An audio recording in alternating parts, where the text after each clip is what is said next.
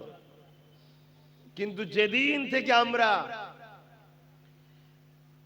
আল্লাহ ও রসুলকে ভুলে গেলাম, তাদের হাতে শিকার হয়ে যারা আমাদেরকে গোলাম বানাতে চায়, যেমন একটা মুরগির বাচ্চা, বুঝাবার জন্য বলছি, যতক্ষণ না তার মা থেকে দূরে সরে যাবে ততক্ষণ তাকে কিন্তু চিলে ছো মেরে নিয়ে যেতে। তা আল্লাহর রহমত থেকে, নবীর সুন্নাত থেকে যতক্ষণ না আমরা দূরে সরে যাব, এই দুনিয়ায় মানবরূপী চিলগুলো আমাদেরকেও ছো মেরে নিয়ে যেতে পারবে না। এজন্যে তারা হাজারো চক্রান্ত করে আমাদেরকে আল্লাহ ও রসুলের থেকে দূরে সরিয়ে দিয়েছে। তবে আল্লাহর কাছে শুকরিয়া, নতুন প্রজন্মের যুবক এবং যুবতীরা একটু হলেও কিন্তু ব্যাকে ফিরছে। কি মনে হচ্ছে? একটু হলো ব্যাকে ফিরছে, কিন্তু এটা পুরো ফিরতে হবে। ফিরে আমাদেরকে একটাই রাস্তা, আমাদের যে রাস্তা মুহাম্মদ আরবি সাল্লাল্লাহু আলাইহি ওয়াসাল্লামের গোলামির রাস্তা, হুজুরের প্রেম ও আদবের রাস্তা। আরে যে আমার নবীর হয়েছে, যে নিজেকে নবীর গোলাম বানাতে পেরেছে, দুনিয়া তো বাদশাহী করেছে, আজও করছে, এবং কিয়ামতের মাঠেও তার বাদশাহী থাকবে, আখিরাতেও তার বাদশাহী থাকবে। জোরে বলুন সুবহানাল্লাহ। আর যারা আমার নবীর থেকে মুখ ফিরিয়ে নিয়েছে, মুসলমান দাবিদার, আমি অমুসলিমের কথা বলছি না, তারা প্রকাশ্য স্বীকার করে নিয়েছে আল্লাহ মানি না, নবী মানি না, কোরআন মানি না, দিন মানি না। তাদের জন্য যা ফায়সালা আল্লাহ করা সে করে রেখেছে। কিন্তু আমরা দাবিদার, আমরা ইসলামের অনুসারী। আল্লাহ আমাদেরকে শ্রেষ্ঠ মখলুক করেছে, কুনতুম খায়রা উম্মাহ, শ্রেষ্ঠ উম্মত বানিয়েছে। আমাদের যে ডিউটি, আমাদের যে কাজ, আমাদের যে মিশনের জন্য আল্লাহ পাঠিয়েছে, ওই মিশন ছেড়ে দিয়ে আজ আমরা অন্য পথে চলে গেছি। আল্লাহ বলেছেন, আমি তোমাদেরকে জালিমদের, শাসকের হাতে মিটিয়ে দেব, তোমরা যদি আমি আমার হাবিবকে ভুলে অন্য কারো তাবেদারি করো।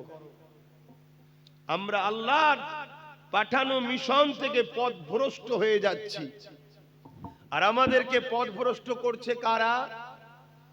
তারা যারা আমাদের দুনিয়ার জমিনে কৃতদাস দাসী বানাতে চায়। জানে যারা যে মুহাম্মদ সাল্লাল্লাহু আলাইহি ওয়াসাল্লামের গোলামরা যদি মুহাম্মদ সাল্লাল্লাহু আলাইহি ওয়াসাল্লামের গোলামি থেকে সরানো না যায়, তাহলে আজকের দিনেতেও ফারুকে আজমের উত্তরসূরিরা, আজকের রোমের, আজকের কিসরা কাইসারের, আজকের আবু জেহেলের, এরা ঠান্ডা করতে বেশি সময় লাগবে না। তাই আমাদেরকে বড় প্ল্যান মাফিক তারা গান ধরিয়ে দিয়ে আল্লাহ থেকে সরাচ্ছে, মেলা ধরি আল্লাহ থেকে সরাচ্ছে, জুয়া ধরি আল্লাহ থেকে সরাচ্ছে, ফাংশন ধরি আল্লাহ থেকে সরাচ্ছে, সিনেমা নেশায় আমাদেরকে রেখেছে। কেন আমরা যদি নেশাতে না থাকি, তাহলে তাদের অন্যায় অত্যাচারে সমাজে টিকে থাকতে পারবে না। এ উম্মতে মুহাম্মাদি, এ আমার ভাইয়েরা, এ আমার যুবকেরা, এ আমার বোনেরা, আমাদের ডিউটিটা কি? আমাদেরকে আল্লাহ কেন পাঠালো? আজকে এই জমিনে হাজারো মা কাঁদছে, ওই মায়ের চোখের পানি মুছানোটাই হলো উম্মতে মুহাম্মাদির দায়িত্ব। এজন্যই তো আমরা খায়রুল উম্মাহ। আজকে হাজারো বিধবা কাঁদছে, আজকে হাজারো এতিম কাঁদছে, আজকে হাজারো বোন রেপ হচ্ছে, আজকে জমিনে হাজারো গরিবের ঘর উজাড় হচ্ছে, আজকে হাজারো ঘরের যুবক ছেলে মিথ্যা মামলায় জেলে চলে গিয়ে সেই ঘরটা ধ্বংস হয়ে যাচ্ছে। এই জুলুমকে বন্ধ করার জন্য আল্লাহ আমাদেরকে দুনিয়ায় প্রতিনিধিত্ব করার জন্য খায়রুল উম্মাহ করে পাঠিয়েছে। জোরে বলুন সুবহানাল্লাহ। কিন্তু আজ যারা এতিমদের লুটছে, বিধবাদের লুটছে, নারীদের অত্যাচার করছে, গরিবদের ঘর উজাড় করছে, সমাজে অন্যায় অত্যাচার করছে, তারাই আমাদেরকে নেশাতে জড়িয়েছে, তারাই আমাদেরকে খেলা মেলা গান যাত্রা ফাংশনের মধ্যে জড়িয়েছে। ওই ব্যক্তি তোমার আপন নয় যে তোমাকে মেলায় ডাকে, ওই ব্যক্তি তোমার আপন নয় যে তোমাকে গানে ডাকে, ওই ব্যক্তি তোমার আপন নয় যে তোমাকে জুয়া সিনেমায় ডাকে, ওই ব্যক্তি তোমার আপন নয় যে গরিবকে লুটতে ডাকে, ওই ব্যক্তি আপন নয় যে নারীর অধিকার হরণ করতে ডাকে, ওই ব্যক্তি তোমার আপন নয় যে গরিবদের উপরে অত্যাচার করার জন্য ডাকে। এ উম্মতে মুহাম্মাদি, নিঃশ্বাসের কোনো বিশ্বাস নাই। তোমার প্রকৃত আপন তো সে যে তোমাকে ডাকে আসো, গরিবের জন্য জীবন কুরবান করো, বিধবাকে বাঁচাবার জন্য লড়াই করো, নারীর অধিকারের জন্য লড়াই করো। কেন? এখনো হলো আমিনার লালের সুন্নাত, এখন আমিনার লাল করেছে। তুমি যদি নবীর কাজ করো তাহলে নবীর প্রকৃত প্রেমিক তুমি হবে। আর নবীর প্রেমিককে রাসূল বলছে আমার সাথে জান্নাতে যাবে। জোরে বলুন সুবহানাল্লাহ, আরো জোরে বলুন সুবহানাল্লাহ। আসো আমার ভাইরা, এ দুনিয়ার রং তামাশা রঙিনে ছোট হুজুর পীর কেবলা বলতেন, তোমরা যারা আমার ভাই হও তোমাদের ছোট দাদু যান যে গিলটি চমকে সোনা ভুলে গেলে, গিলটি এখন এত চমক দিচ্ছে মানুষ সোনাটাই ভুলে গেছে, গিলটি পড়ে ঘুরছে। এই দুনিয়ার লোভ লালসাতে আমরা আখিরাত ভুলে গেলাম। কত বছরের জিন্দেগি? 50, 60, 70, 80? বলো। আজকে জন জন ছেলে নেশাগ্রস্ত, জন জন ছেলে ডিপ্রেশনে আত্মহত্যা করছে, জন জন ছেলে বাপ মার সঙ্গে ভালো সম্পর্ক নেই, জন জন ছেলে সংসারে তাদের অশান্তি হচ্ছে, জন জন ছেলে খাটার সময়ে না মেহনত করে হাত পেতে ভিক্ষা করে বেড়াচ্ছে। এই সব কিছুর পিছনে একটাই কারণ, তোমাদেরকে যারা আল্লাহ রসুলের বিরুদ্ধে নিয়ে যেতে চাইছে তারাই তোমাদেরকে মিটাতে চাইছে। আমরা উলামারা তোমাদের দুশমন নয়, আমরা উলামায়ে হক যারা আল্লাহ রসুলের পক্ষে যারা ডাকে আমরা তোমাদেরকে বাঁচাতে চাই। তোমরা দুনিয়ার রঙিন নেশায় ভাবছো খুব ভালোভাবে কাটছি না। যুবক, এ দুনিয়া বড় কঠিন জায়গা। মুরব্বীদের কাছে কখনো বসবে, জিজ্ঞেস করবে, তোমার দাদুদের কাছে বসবে, নানাদের কাছে বসবে, এ দুনিয়া যে কত বড় প্রতারণার জায়গা, কত বড় যে ধোঁকার জায়গা, কত বড় যে স্বার্থপরের জায়গা, তাদের কাছে বসবে কেন? তারা তোমার থেকে 50 বছর বেশি দুনিয়াদারি করছে।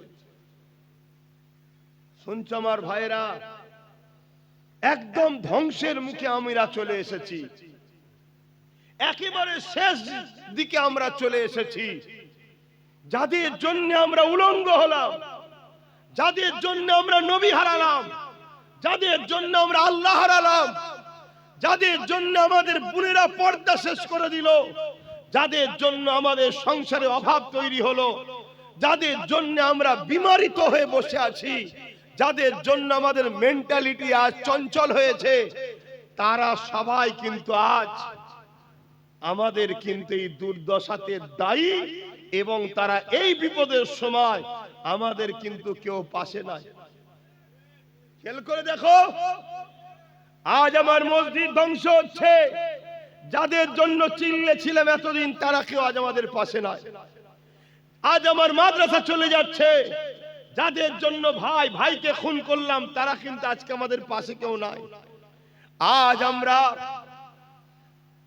দুনিয়াতেও একটু যদি রাজকীয় ভাবে ভালো মন্দ টাকা পয়সা গাড়ি বাড়ি যদি থাকতো তাও না হতো, সব হারিয়ে ফেললাম। এবারে আমাদের আখিরাতটাও ধ্বংস হতে চলেছে, কবরটাও আযাবে জাহান্নামের গর্ত হতে চলেছে। এই জায়গা থেকে যুবক, আজ যখন জলসায় এসেছো, অঙ্গীকার করো, তওবা করো। নয় হাজারো জলসা দিয়ে হাজারো জলসা শুনে কোনো লাভ নাই যে নিজে থেকে তুমি পরিবর্তন হতে যদি না চাও। আজকে এখানে যতগুলো যুবক বসে আছো, পর্দার আড়ালে যতগুলো বোন শুনছো, যদি একটুখানি আব্বাস সিদ্দিকীর প্রেম তোমার দিলে থাকে, ওই ভালোবাসার দাবি করছি, আজকের এই মজলিসে বসে তওবা করো যে আল্লাহ ভুল অনেক করেছি, মুখ দেখাবার মতো উপায় নেই, তবে আজকে ওয়াদা করছি বাকি যতদিন বাঁচবো, 1 ঘন্টা, 1 দিন, 1 বছর, কিছু জানো নাকি কতদিন বাঁচবে? বাকি যতদিন বাঁচবো ওয়াদা করছি আমিনার লালের দিনের পাহারাদার, আমিনার লালের গোলাম হয়ে বাঁচবো। জোরে বলুন সুবহানাল্লাহ, বলুন ইনশাআল্লাহ। আমার সঙ্গে সহমত যারা হতে পারবেন হাত তুলে সাক্ষী দেন। ঠিক বলছেন? কথা ঠিক বলছেন তো নাকি? আল্লাহ এই হাতগুলো কবুল করে নেন, এদেরকে আপনার হাবিবের গোলাম হিসাবে কবুল করেন, এদেরকে আপনার হাবিবের পেয়ারা উম্মত হিসাবে কবুল করেন। বলুন আমিন। নবীর গোলাম হও। নবীর গোলাম যারা হয় তাদের দাম কখনো মেটে না। কয়েকদিন আগে কলিকাতায় কোনো একজন খেলোয়াড় এসেছিল, জানেন? দুনিয়ার মানুষ তার পিছনে ছুটছে, তার পছন্দ তার কাছে, আমি খুব ইখতিলাফে যাচ্ছি না, তবে আমাদের কাছে ওদের দাম ছিঁড়া জুতোর থেকেও কম। একদম অতি সত্য কথা বলছি, অতি সত্য কথা বলছি।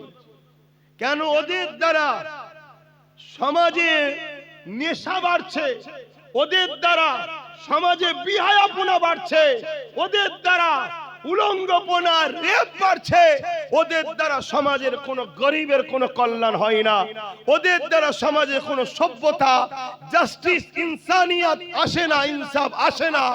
যে মানুষের দ্বারা সমাজে ইনসাফ, ইনসানিয়াত আসে না, তাদেরকে আমরা ছিঁড়া জুতোর থেকেও মূল্য কম দিই। কিন্তু যার ভালোবাসা তার কাছে, আমি তাদের উপরে আঘাত করছি না, কারো প্রেমে আঘাত করছি না, কিন্তু এটা বুঝাতে চাইছি কেন এ উম্মতে মুহাম্মাদি তোমরা কার নেশায় ছুটছো, কাদের পিছনে ছুটছো? কিছুদিন আগে অনেক বড় বড় খেলোয়াড় ছিল যাদের লোক নামই ভুলে গেছে, যাদের খেলা কেউ দেখতেও যায় না, যাদের সঙ্গে সেলফি তোলার আর কেউ নেই, তারা এলে কেউ গুরুত্বও দেয় না। আজকে যার গুরুত্ব দিচ্ছে, কাল তার দশা কিন্তু ওই বিগত বড় খেলোয়াড়ের মতনই হবে। কিন্তু খেয়াল করে দেখো, 100 বছর কম বেশি হয়ে গেল, মুজাদ্দিদুল জামান, আমিরুশ শরিয়াত, শেখুল বাঙ্গাল, পীর আবু বকর সিদ্দিক দুনিয়া থেকে চলে গেছে। বেঁচে থাকা অবস্থায় তার পিছনে তো জনসমুদ্র ঘুরেছে। 100 বছর চলে যাওয়ার পরেও যত নতুন নতুন ছেলে দুনিয়ায় আসছে, শুধু মুসলমান নয়, নেতা কেতা সবাই আবু বকর, আবু বকর, আবু বকর দাদা হুজুরের জন্য ছুটছে। জোরে বলুন সুবহানাল্লাহ, আরো জোরে বলুন সুবহানাল্লাহ। আল্লাহু আকবার, আল্লাহু আকবার। হে যুবক, বোঝো, বোঝো দাদা হুজুর কেন, তার জন্য মানুষ আজও পাগল। ব্রিটিশরা পর্যন্ত তাকে সম্মান করতে বাধ্য হয়েছিল। কেন? তিনি মোহাম্মদ রসুলের গোলাম ছিল। জোরে বলুন সুবহানাল্লাহ, আরো জোরে বলুন। তাই আব্বাস সিদ্দিকী তোমাকে একটাই রাস্তা দেখাচ্ছে, দাম যদি বাড়াতে চাও আমিনার লালের কাছে বিক্রি হও। এ দুনিয়া কি জিনিস, লৌহ কলম সব কিছু, ফেরেশতা জিবরাইল, মিকাইল, ইসরাফিল সব তোমার খাদেম হয়ে যাবে। জোরে বলুন সুবহানাল্লাহ।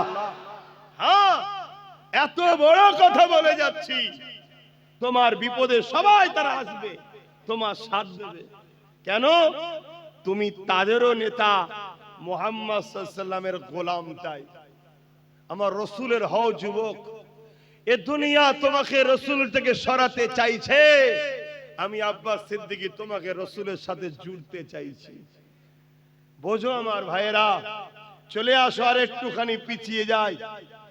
800 বছর আগে এই দুনিয়া থেকে চলে গেছে। 800 বছর আগে যখন হিন্দুস্তানে আসছিল, হিন্দুস্তানের বিভিন্ন রাজারা তাকে রুকার চেষ্টা করেছিল যে হিন্দুস্তানে ওই যুবককে আসতে দেওয়া যাবে না। এমনকি দিল্লিতে যখন চলে এসেছে, খবর পেয়ে গেছে যে দিল্লিতে উনি তাশরিফ নিয়ে চলে এসেছে, হাজারো গার্ড দিয়ে, হাজারো ব্যারিকেড দিয়ে, হাজারো ফোর্স দিয়ে, হাজারো মিলিটারি দিয়ে সেই যুবককে রুখতে পারেনি। একাই আসছে আর রাস্তায় একটা একটা একটা করে যুবককে তার কাছে টেনে তাকেও নবীর গোলাম বানাতে বানাতে বানাতে 39 জনকে নিয়ে আজমিরে ঢুকছে। যে আমার তোমার সবার সুলতান, সবার বাদশাহ, গরিবে নওয়াজ মঈনুদ্দিন আজমিরি, যাকে রুখার জন্য পৃথ্বীরাজ হাজারো সৈন্য লেগিয়েছিল, যা আজমিরে কমসে কম ঢুকতে দেব না, কিন্তু তাকে রুখতে পারেনি। শুধু ঢুকেছে তা নয়, আজ থেকে 800 বছর আগে চলে গেছে। আজও মুসলিম অমুসলিম দেশে CM PM DM M JM আছে, সবাইকেই বাবা গরিবে নওয়াজের কাছে যেতে হয়, সবাইকে সম্মান জানাতে হয়। এর কারণ কি? তিনি মোহাম্মদ রসুলের গোলাম ছিল, তাই আজও দাম বাড়ছে। জোরে বলুন সুবহানাল্লাহ, আরো জোরে বলুন আল্লাহ আল্লাহ। কোনদিন শুনেছেন গরিবে নামাজের দরবারে প্রচুর ভিড় হওয়ার জন্য লোক এত টাকা খরচ করে গিয়েছে, ঢুকতে পারেনি বলে বোতল ফতল ছুঁড়েছে? কোনদিন শুনেছেন জলসা মাহফিলে ভিড় হওয়ার দরুন আব্বাস সিদ্দিকী তো জলসা বন্ধ করে দিতে বাধ্য হয়েছে, মানুষ মরে যাবে, তার জন্য কেউ ঢিল পাটকেল বোতল ছুঁড়েছে? না।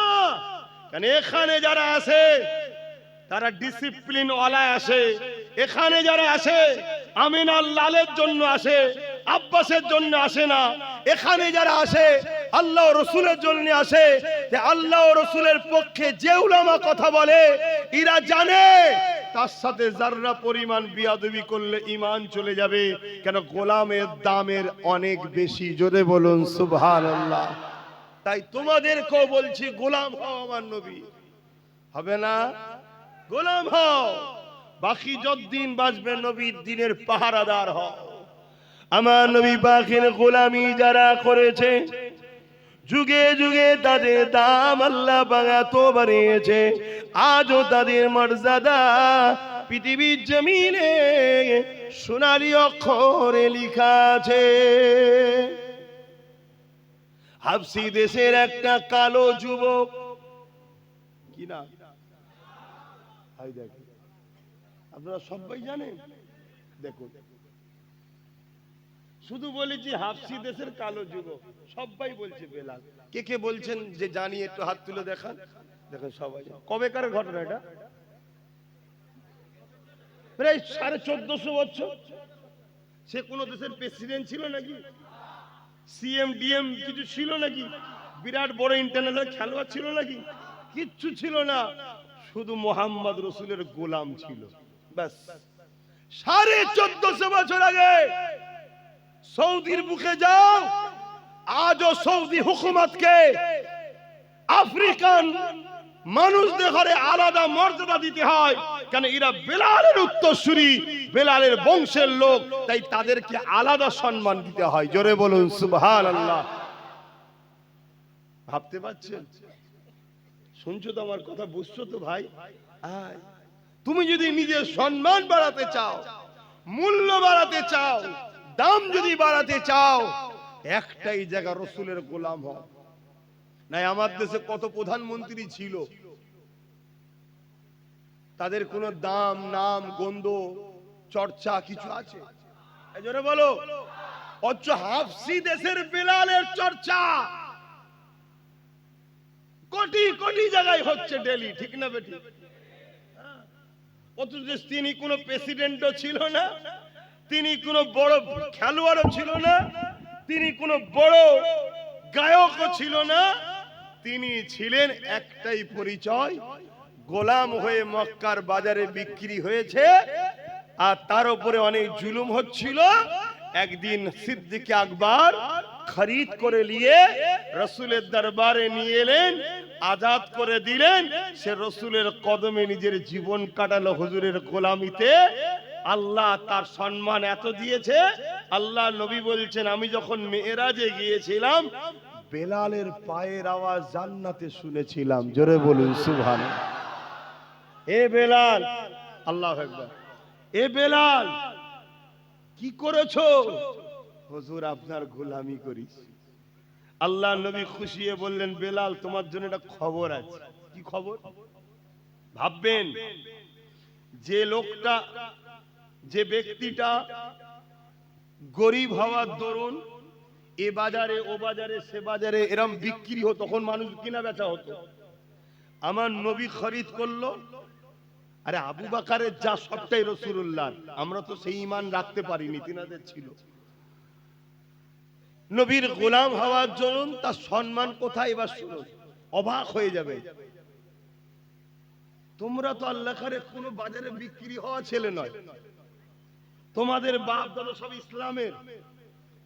বেলাল হুজুরের বাপ দাদু গরিব মানুষ ছিলেন, তিনি বিক্রি হয়েছেন, হয়ে হয়ে হয়ে হয়ে রাসূলুল্লাহর কদমে এসেছেন। আর নবী তাকে কিনেছে এবং নবী সে গোলামি করেছে, করার দরুন সম্মান কত। আল্লাহ নবী বলছেন বেলাল যেদিন কিয়ামত হওয়ার পরে জান্নাতে ঢোকা হবে সর্বপ্রথম বেলাল তুমি কিন্তু জান্নাতে ঢুকবে। জোরে বলো। আল্লাহ নবীকে হযরতে বেলাল হুজুর বলছে হুজুর আমার কি মাজাল আছে, হুজুর আপনি তো আগে যাবেন। আল্লাহ নবী বলছে হ্যাঁ জান্নাতের দরজা আমার জন্যই খোলা হবে, কিন্তু যে সওয়ারির উপরে আমি থাকব ওই সওয়ারির লাগাম বেলাল তোমার হাতে থাকবে। লাগাম যার হাতে থাকে সে পিছনে থাকে না আগে থাকে? তাহলে তুমি তো আগে পা রাখবে। জোরে বলুন সুবহানাল্লাহ। ভাবো আমার নবীর গোলামিতে মানুষকে কোথা থেকে কোথা নিয়ে যায়। তোমরা কি হবে না আমার নবীর গোলাম? আহারে আল্লাহ নবী যেদিন কাবাকে ফতেহ করলেন, আল্লাহর কাবা যেদিন বিজয় হয়ে গেল, ওই সময় আমার রাসূলুল্লাহ সাহাবা হুজুরদেরকে নিয়ে আল্লাহ পাকের কাবার ওখানে হাজির হয়ে রয়েছে। মক্কা জালিমাত্তাচারীরা সবাই ঘিরে দাঁড়িয়ে রয়েছে। আল্লাহ নবী বলেছেন বেলাল আযানটা দাও। ওই সময় কয়েকজন আগে এসে বললেন ইয়া রাসূলুল্লাহ হাবিবাল্লাহ, আজ মক্কার মুশরিক জালিম অত্যাচারী সম্ভ্রান্তরা রয়েছে, এখানে বেলালকে না দিয়ে অন্য কাউকে দেয়া যাক। আল্লাহ নবী বললেন সাহাবারে খবরদারে কথা দ্বিতীয়বার বলবে না। আমার দুঃখের দিনের সাথী হলো বেলাল, আজকে সুখের দিনে বেলালকে আমি ভুলে যেতে পারি না। একটা গোলামকে আল্লাহ রাসূল কোথায় মর্যাদা দিচ্ছে দেখে। এ বেলাল তুমি আজান দাও, তুমি আজান দাও, তুমি আজান দাও। আরে আমরা অনেক সময় করে ফেলি, কোন বড় অনুষ্ঠানে দেখবেন সারা জীবন যে আমার ছোটখাটো মজলিসে কেরাত দিয়ে শুরু করলো কি আজান দিত, একটা বড় প্রোগ্রাম হলে তখন স্পেশাল কারিকে দিয়ে উদ্বোধন করায়। এটা আমরাও করে ফেলি, কিন্তু আল্লাহ রাসূলের ইনসাফ দেখুন। আল্লাহ নবী বলছে না বেলাল দেবে, সব সময় বেলাল আজান দিয়েছে। আজকে সুখের দিনে কেন আমি রাসূল বেলালকে ভুলে যাব? কি ভালোবাসা দেখুন। এ যুবকেরা হযরত বেলাল আগিয়ে আসলো। আল্লাহ নবী বলতে লাগলেন বেলাল আযান দাও ইয়া রাসূলুল্লাহ হাবিবাল্লাহ। মদিনা জমিনে কখন বাইতুল মুকাদ্দাসের দিকে ফিরে আযান দিয়েছে, আবার কখনো কাবার দিকে ফিরে আযান দিয়েছে। ইয়া রাসূলুল্লাহ হাবিবাল্লাহ, এই কাবার সামনে দাঁড়িয়ে এবারে কোন জায়গায় ফিরে আযান দেব? আল্লাহ নবী বেলালকে কাবার সাথে তুলে দিলেন। দিওয়ার পরে বলতে লাগলেন আজান দাও ইয়া রাসূলুল্লাহ হাবিবাল্লাহ আমি কাবার সাথে দাঁড়িয়ে আছি কোন দিকে ফিরে আজান দেব আল্লাহ নবী বলেছিলেন বেলাল রে কাবার কাবা তোমার রাসূলের দিকে মুখ করে আজান দাও আরো জোরে বলুন সুবহান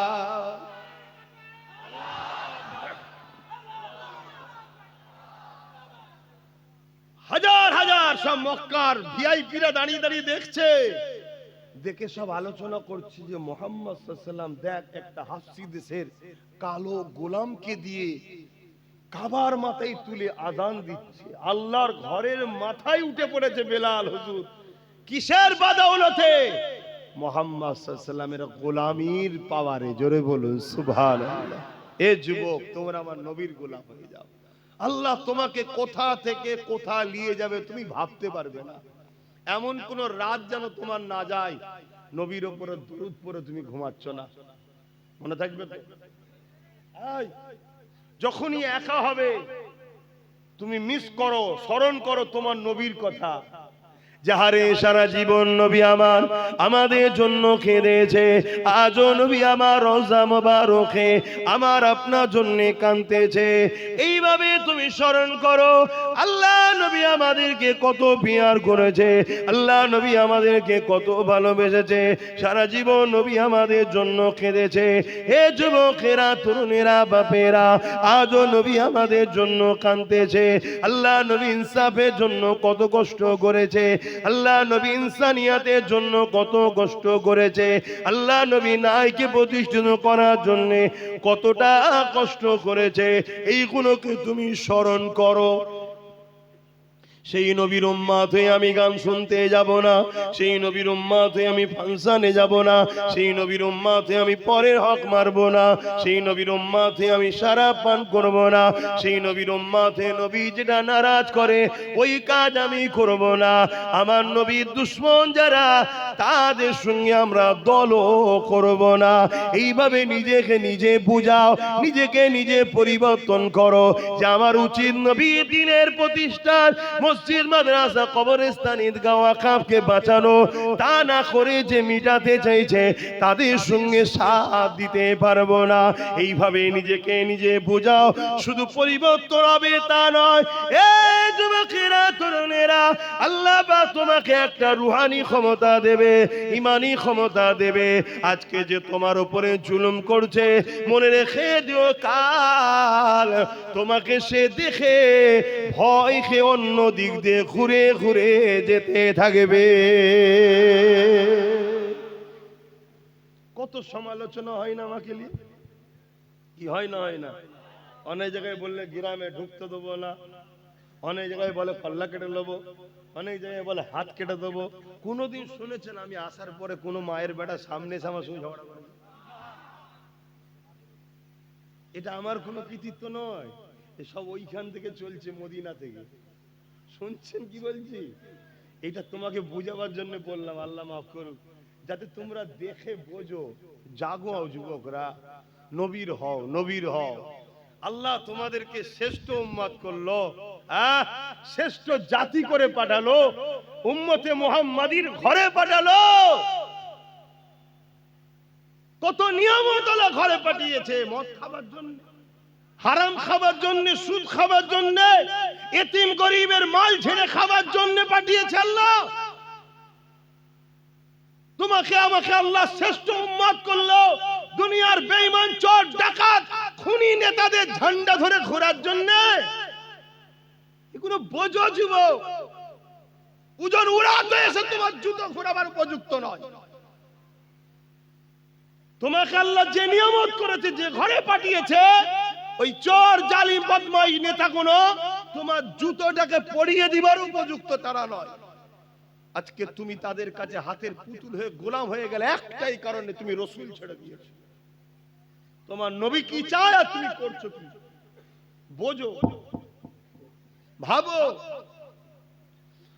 অথচ আজও তোমার নবী রওজা মুবারকে তোমার আমার জন্য কাঁদছে তোমার কি আর বড় মনে পড়ে না সেই নবীর কথা যে আমি ভালো কাজ দিয়েছি, হয়তো হালকা বসে করে উঠতে পারিনি, কমসে কম আমার নবীর দিনের ক্ষতি করব না।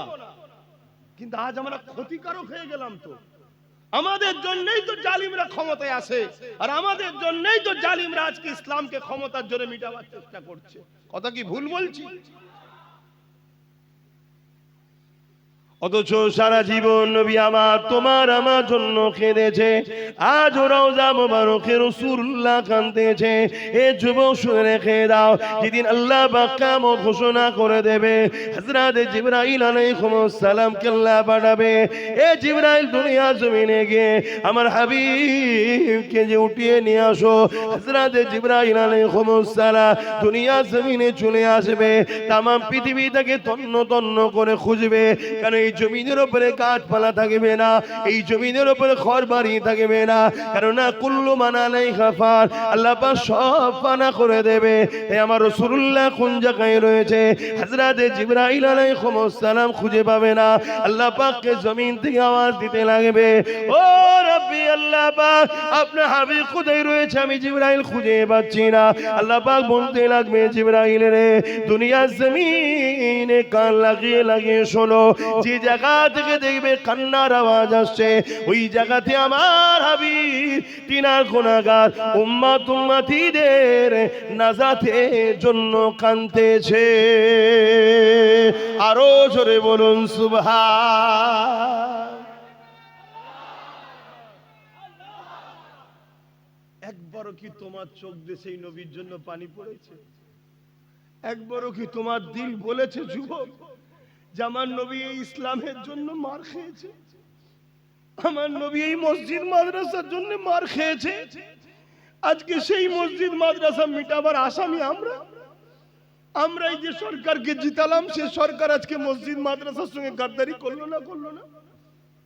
একবারও কি তোমার কথা মনে পড়েছে যে আমার রাসূল পাহাড়ে গিয়ে গাছের পাতা ফলমূল খেয়ে জীবন ধারণ করেছে? তোমার দিলে যদি নবীর প্রেম না থাকে, ইশক না থাকে, কিসের তুমি ঈমানদার, কিসের তুমি মুসলমান? ঈমান কাকে বলে?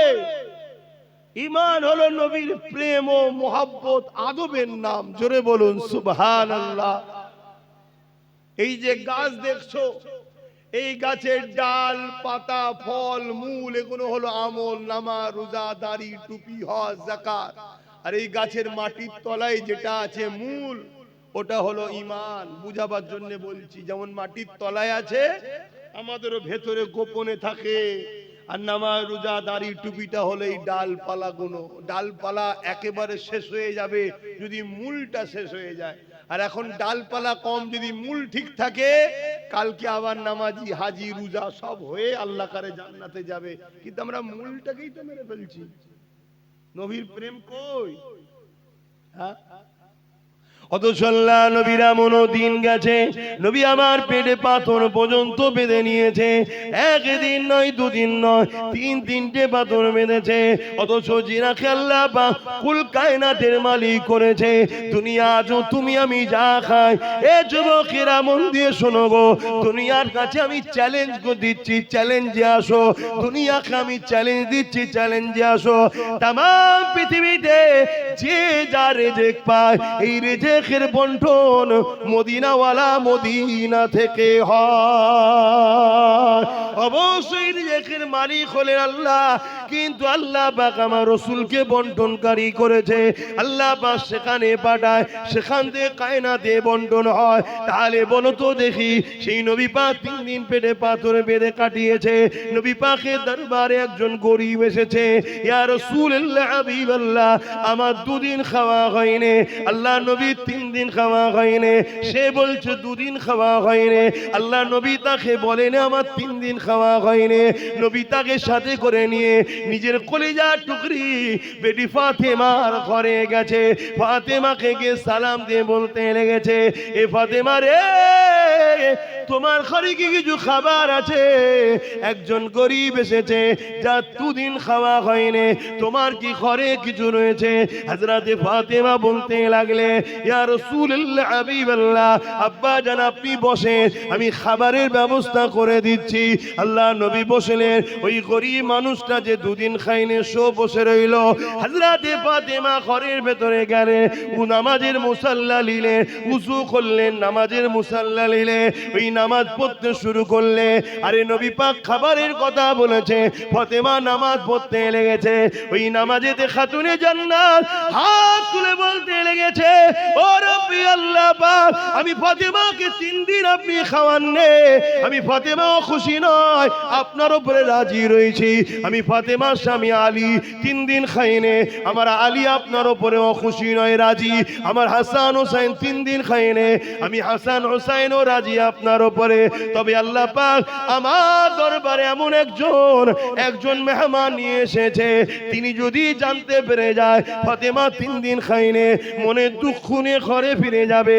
আমি আমার আব্বাকে দুঃখ দিতে চাই না। আমার আল্লাহ হাবিবুল্লাহ জন্য কিছু খাবার আপনি ব্যবস্থা করে। আমার আল্লাহ আওয়াজ দিয়ে দিলে, হে জিবরাইল, জমিনে চলে যা, জমিনে চলে যা, জান্নাত থেকে খাবার ভর্তি খাঞ্চা নিয়ে চলে যা, আমার ফাতেমা দরবারে গিয়ে ওই জান্নাতি খানা খেয়ে পৌঁছে দে। আরো জোরে বলুন সুবহান।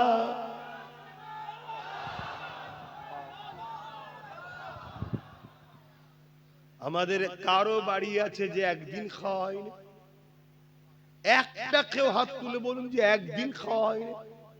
অথচ আমার মা বোনেরা একবারও ভাবলো না যে ইসলাম বিদ্বেষীরা আমাকে 1000 1500 ফ্রিতে ভিক্ষা দিচ্ছে কেন, একবারও ভাবেনি। ভেবেছে কি? আরে ভালো ভালো আলেম সাহেব, মলি সাহেব ঘরে, হাজি সাহেবের ঘরের বইয়েরাও ভাতা লিচ্ছে না লাইনে ভান্ডারের টাকা। একবারও ভাবলো না যে জনগণের টাকা, দেশের টাকায় লক্ষ্মী নাম দেবে কেন? দেশের কোন স্বাধীনতা সংগ্রামীর নাম দিতে পারতো, লক্ষ্মী নাম দিল কেন? এটা আমার গায়ের ধর্মের ভাইদের বিশ্বাস হলো, লক্ষ্মী হলো অর্থ দেবী। আপনারা মানেন? কোথায় আমাদেরকে শেষ করলো? এই যে পয়সাটা খালেন, কোথায় শেষ করলো আমাদেরকে? এবারে বলুন, ওই মায়ের পেটে আল্লাহর ওলি সন্তান হবে? ওই মায়ের পেটে এমন সন্তান হবে যে ইসলামের জন্য লড়াই করবে? ওই মায়ের পেটে তো ওই সন্তানই হবে যে বড় হয়ে ইসলামের দুশমনদেরকে মিটাবার জন্য মুসলমানদের নামে কেস করবে, মুসলমানদের ঘর ভাঙবে, মুসলমানদের উপরে জুলুম করবে। এমন নেতা তৈরি হবে না? হবে না?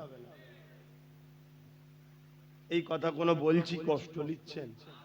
এটা যদি শুনে আমার 10টা মা পরিবর্তন হয়, ওই 10টা মায়ের ঘরে আল্লাহ এমন সন্তান দেবে যে সন্তান তার মায়ের পায়ের তলাতে জান্নাত জেনে তার পায়ে কদমমুচি করবে, তার উপরে ঝগড়া জুলুম করবে না।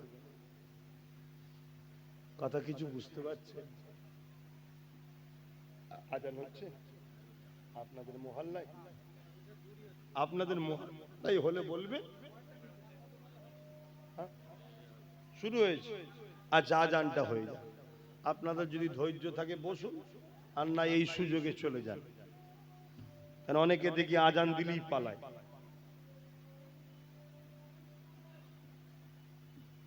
সাড়ে 7টা।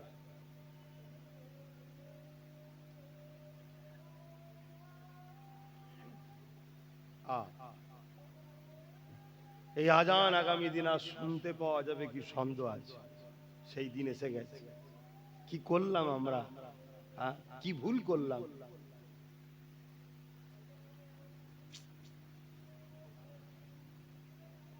আল্লাহ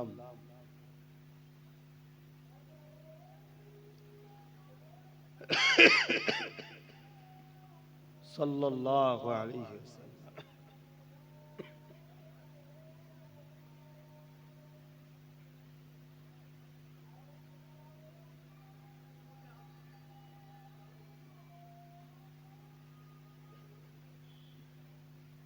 لا حول ولا قوة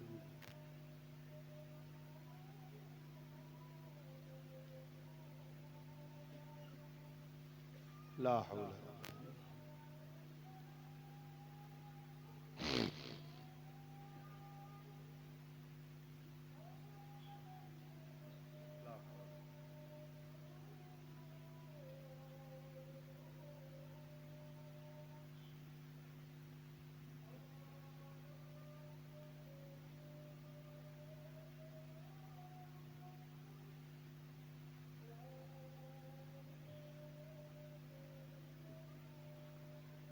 اللهم رب هذه الدعوة التامة والصلوات القائمات محمد الوسيلة الفضيلة الدرجة ربي واسفه مقام محمود الذي وعدته إنك لا إله إلا أنت درود الشريف اللهم صل على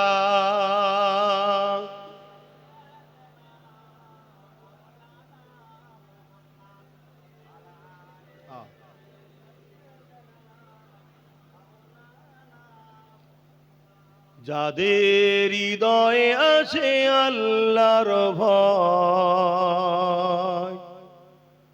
তারা কখনো নবী ভুলে যায় না আল্লাহর প্রেম ছাড়া এই দুনিয়ায় কারো কাছে কোনো কিছু চাই না। প্রকৃত সাকসেসফুল তো এইটাই, যেন আমার আল্লাহ ও রসুলকে আমরা রাজি করতে পারি।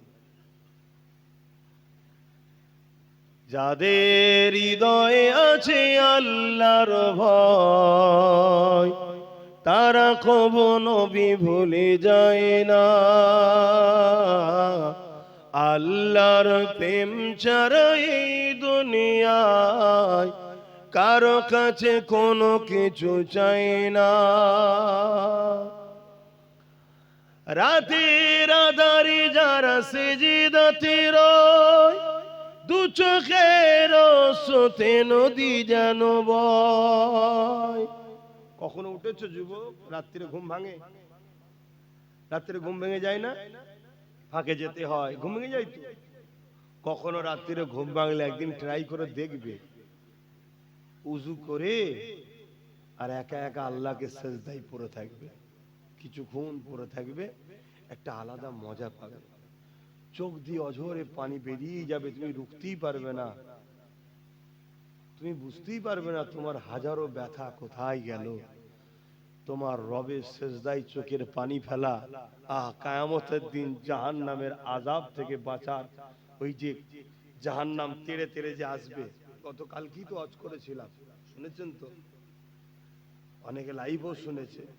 ওই জাহান্নামকে সরাবার একটাই উপায়, আমাদের চোখের পানি আল্লাহ নবীকে দেবে, নবী সেটা নিক্ষেপ করবে, জাহান্নাম হাজার হাজার মাইল দূরে সরে যাবে। জোরে বলুন সুবহানাল্লাহ। আসো আমার ভাইরা, ফিরে আসো, এখনো সময় আছে, এখনো সময় আছে, কিন্তু তোমাকে পরিবর্তন হতে হবে। রাতের আধারে যারা সিজদাতে রয় দু চোখের স্রোতে নদী যেন বয়। রাতের আধারে যারা সিজদাতে রয় দু চোখের স্রোতে নদী যেন বয়। ছলনার খাঁচানি যত আসো, ছলনার খাঁচানি যত আসো, পিছনে ফিরো তাকায় না। যাদের হৃদয়ে আছে আল্লাহর ভয় তারা কখনো নবী ভুলে যায় না আল্লাহ প্রেম ছাড়া এই দুনিয়ায় কারো কাছে কোনো কিছু চাই না। আল্লাহুম্মা সাল্লি আলা।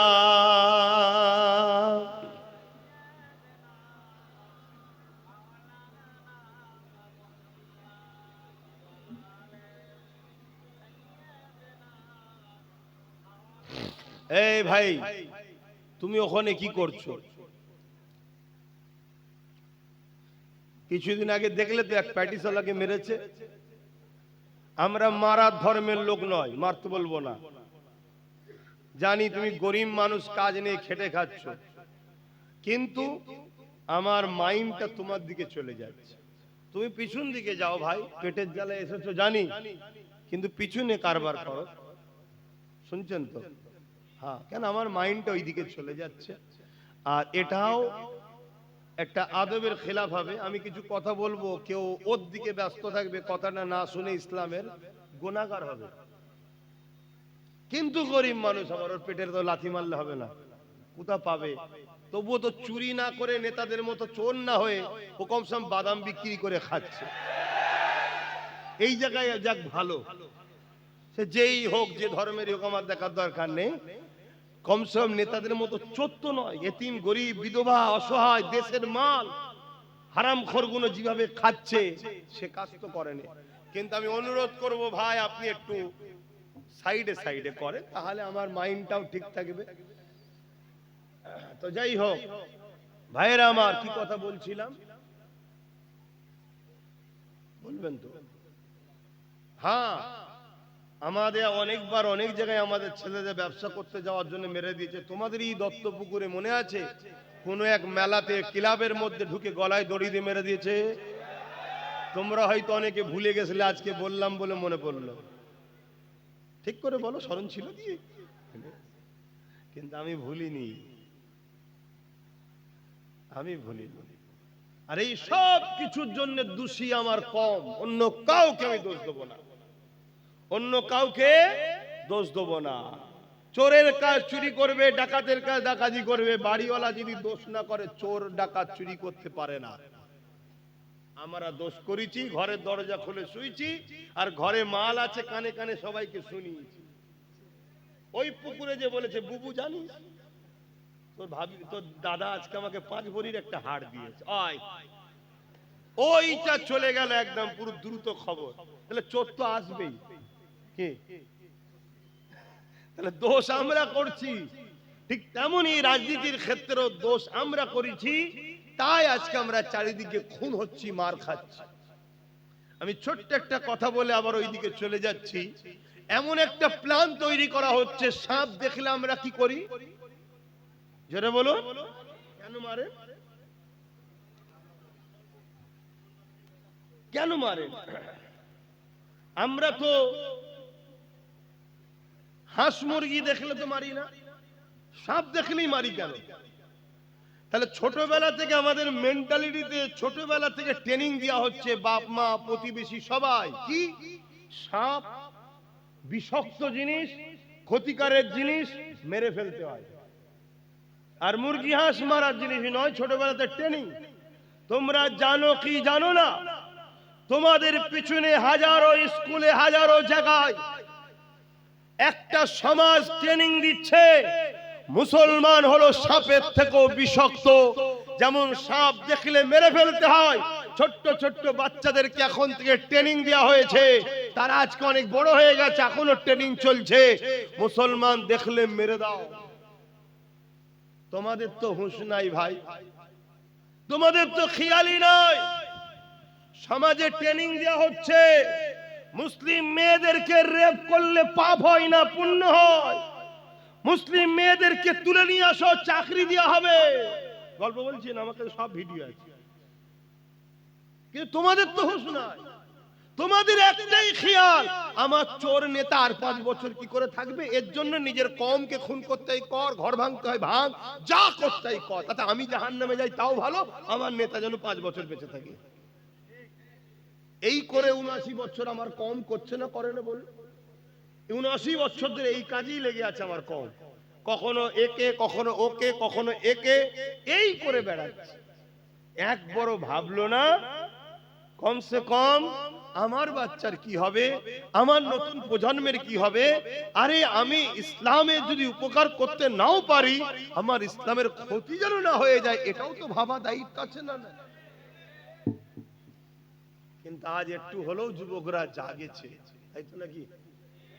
কিন্তু আমার তো ভয় হচ্ছে তোমাদেরকে আবার নতুন করে বিভিন্ন প্ল্যানে কিনে লিয়া হবে না তো, আবার তোমাদের মাইন্ডকে ডাইভার্ট করে দেওয়া হবে না তো?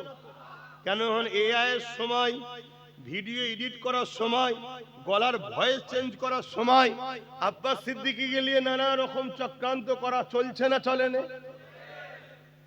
তারপরে আবার এমনও হতে পারে কালকে, শুনছেন, কালকে আমার থেকে তোমাকে সরাবে বলে আবার নতুন কোন মুসলমানদের মাসিয়াকে দিয়ে দল খুলিয়ে দিতে পারে,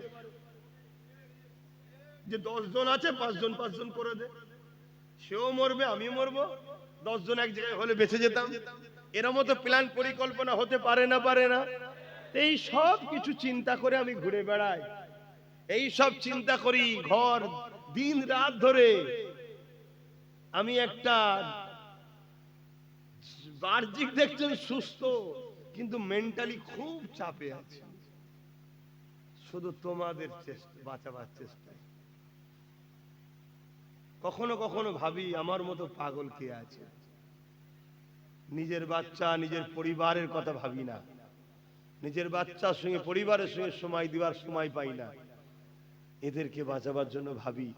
আর যখন হজ করি এদের মধ্যে থেকে অনেকে বসে বসে হাসে, মজা লাগে, কি করে না করে ভাবি। এরপরও মনে হয় যে কমসে কম এরা যদি নাও ভাবে, চেষ্টা করি। ওই যে বসে আছে,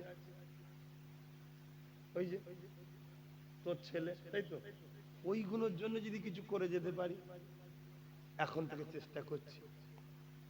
দেখো দেখো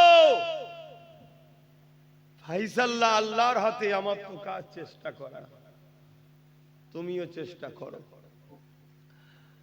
আসেন যে আলোচনা করছিলাম, কি আলোচনা করতে গিয়ে আজান হয়ে গেল জানো?